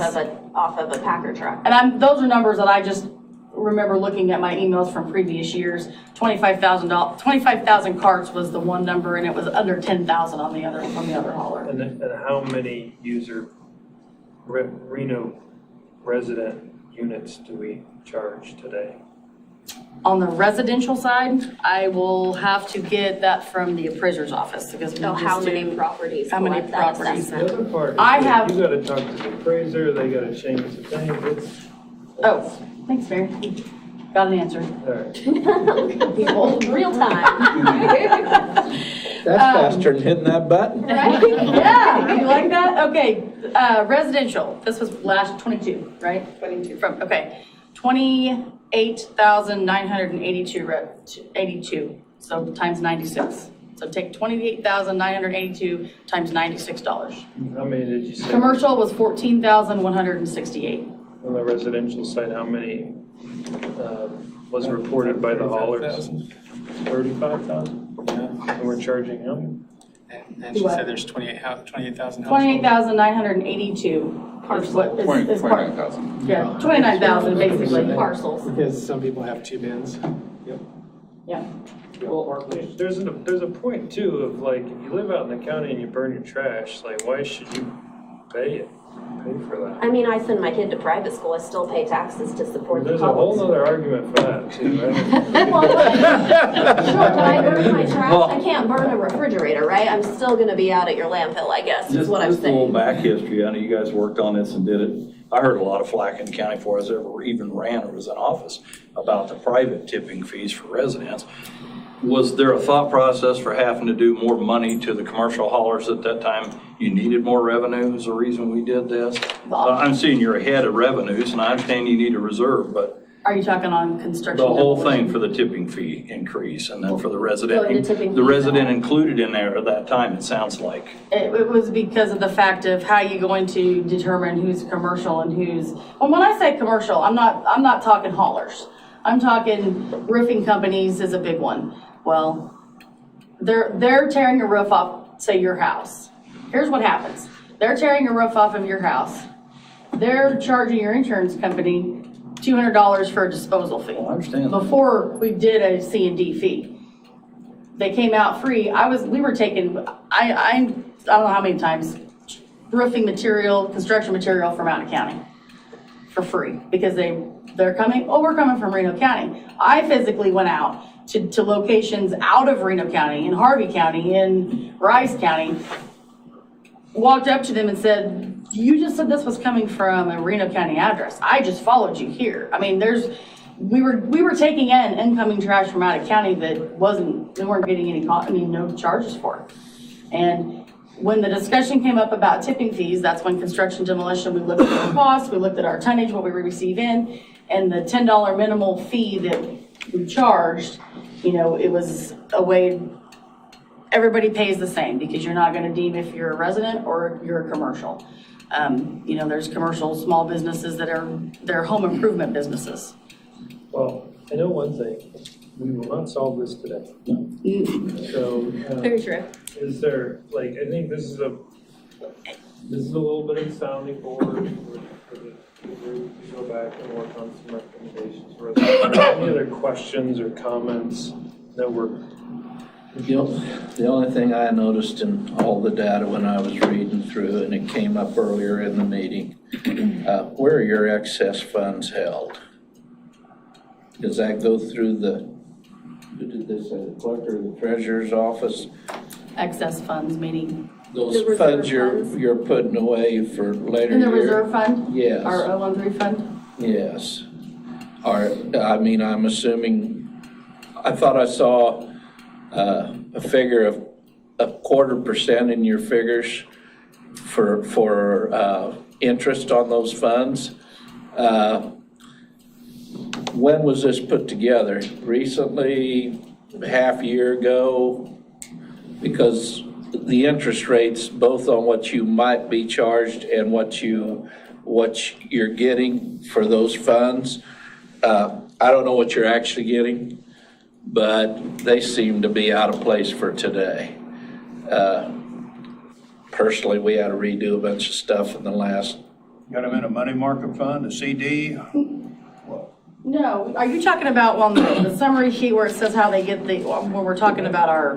No, they're talking about the cash in your reserve account. They want to know where that reserve fund is. Because they talked about what interest you were getting off of that fund, and it just didn't seem. I think that's a treasurer question. Yeah, because all the county money may be together in different bank accounts that are not tied to a specific fund. Until they request it, even though it's theirs, it's managed as a single block of money. We have it financially, on the fund accounting, we have it in our financial system, but with the banks, there's not as many, there's not 20 different accounts set up for each fund. Okay, And after the completion of the audit, these numbers are updated with actuals. Okay, I was just, because. This is kind of working today. Well, Ain't and- broke, don't fix it. And I will say, I have to have, just like any other county, they're working on their budgets like we're working on ours. These out of counties need to know, is their tonnage gonna go up by $2? We have contracts with them and I have to notify them before June 1st.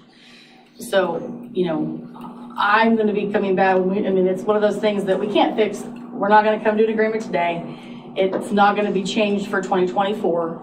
But if there's direction on if there wants to be discussion on doing things differently than how we do it now, then please let me know and I'll do that. But for 2024, I am suggesting to you that you take our scenario one, leave Reno County the same, commercial's the same, and you increase your $2. And I'm not asking for decisions today, but I will come back here. My plan is next month to set that fee to be approved for out of county, basically, is what I'm asking. We'll get you back on the agenda. I think there's some stuff, to consider. And bring back a recommendation based on what we've provided today. I personally am glad you're looking into doing something with the gas. Like it's been said, it's two different deals, but I appreciate the fact you're looking into what can we do, because it's a waste right now. Any other questions? Comments? Okay, you guys got what you needed today? I'll just say to Megan's benefit that it's really nice to come up and throw these charts up. She's not a landfill. I have to come up and throw up, hey, here's where bankruptcy falls. So you guys should be very pleased with how your enterprise fund is operating and how healthy the county has really had a good and forward-looking process since I've been around, and I've only been around 9 of the 10 years, but you guys stack up really well. So just a countywide compliment. Okay. Thank you. Hearing no further, Randy, you good? No, just for clarification on these fees. So are we assuming that 2024, the recommendation, Megan will bring it back. In 2024, we're not making any changes, but you guys are then wanting Megan and SCS to look at different alternatives for future years out. Is that? I think you should let us digest and check in with everybody.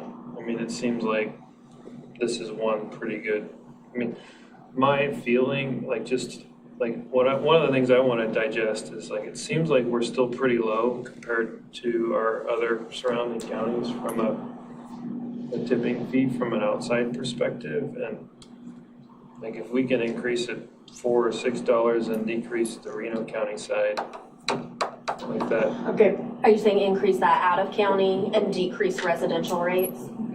So scenario 2, I don't know what a break-even point would be where you would start to lose out-of-county tonnage, but we do know what the impact of the loss of overall out-of-county tonnage, which is that scenario 2 that Megan was also interested in, because there will come a point where you raise that rate to where those out-of-county, depending on which county, and they're all listed out individually in the model, so we can track the tonnages that come from specific out-of-counties. But there will be a tipping point different for each county, right? You're not going to lose them all. So how do we compare in tonnage compared to the other counties that are receiving like me? I must have missed that. Well, Saline County was at 44 a ton. So I'm suggesting 36. Or 34, yeah. But the closer you get to that benchmark of other counties or other landfills, Harvey County and Rice County are our two biggest out of counties that bring trash in to us. You gotta look at. And those are the two that'll go first, because they're that close to other landfills. You gotta look at the cost of freight. Yep. Right, those fuel prices The make fuel that costs. mileage more important. If you lose that out of county revenue, you're gonna have to look at our Reno County side for Realistic to receiving of that revenue. the scenario of zero, right? No, it's not. That's absolutely an extreme. And like Megan said, she's picked out, these two will probably go first. And that's geographically why they would go, not necessarily the rate. Once fuel, which I don't know when that's going to stop rising, once that fuel price makes it more beneficial. Rice County would go to Barton, and Harvey County most likely would look at Saline. What's Barton's price? $34 a ton. Okay. And I think there was, at least the majority of us would really like to look at getting rid of the tipping fee for in-county. For C&D. For residents. For construction. At $10. Yeah. Because even just the person asking them, hey, is this? So getting rid of it completely, or? For residents.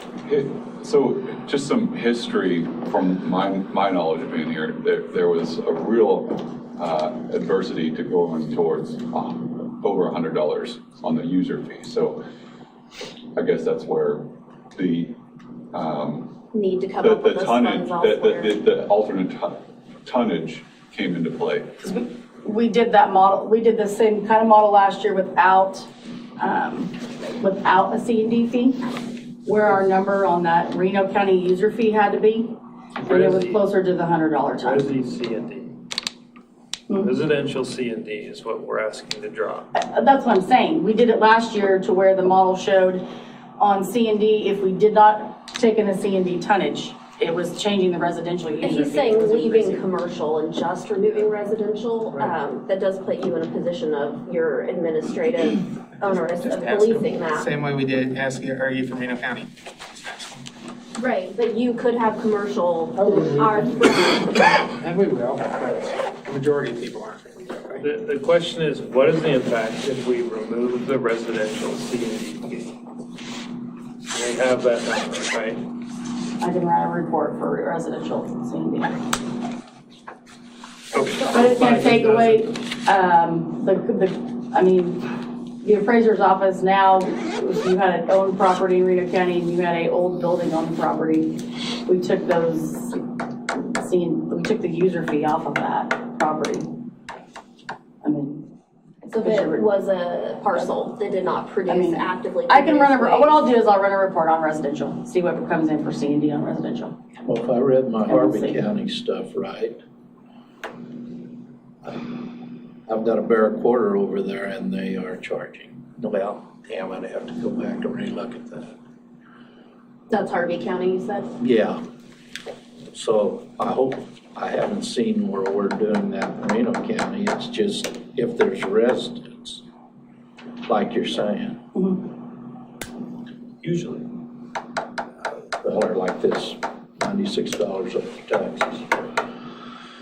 I have a hard time understanding why people would take their white goods out to the refuse and where they could get $20 or $40 for them by going down to a metal recycler. Yeah. There's a lot of stuff we have questions about that shows up in a landfill. I would rather pay 50 cents a tire because we've got to pay for it anyway. Right. That's another topic in itself. That is a whole. But we don't even want to start that today, so that's another topic. So going back to your earlier conversation about where it's appropriate to bill the $96, and Megan, you might be able to answer this question for me. Does the landfill actually have any authority over where that fee is collected? I mean, I know that we give recommendations on what her revenue requirement is to operate out there, and that's how we end up with these dollar amounts.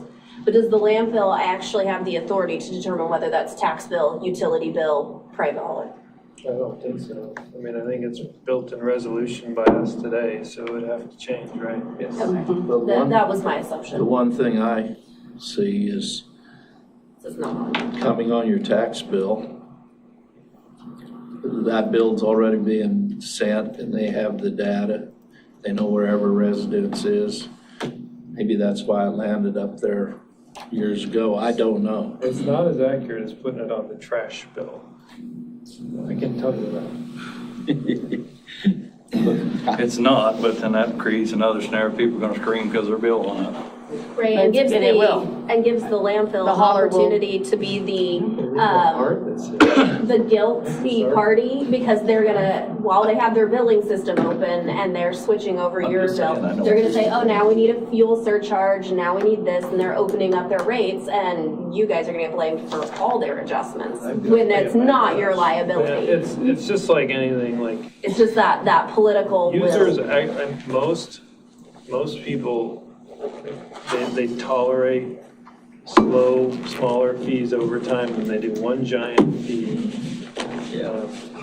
The advantage of it being on the tax statement is collection. I bet our collection rate is almost 100% because most people pay their taxes. That it may not be as efficient for other things, but that's why we.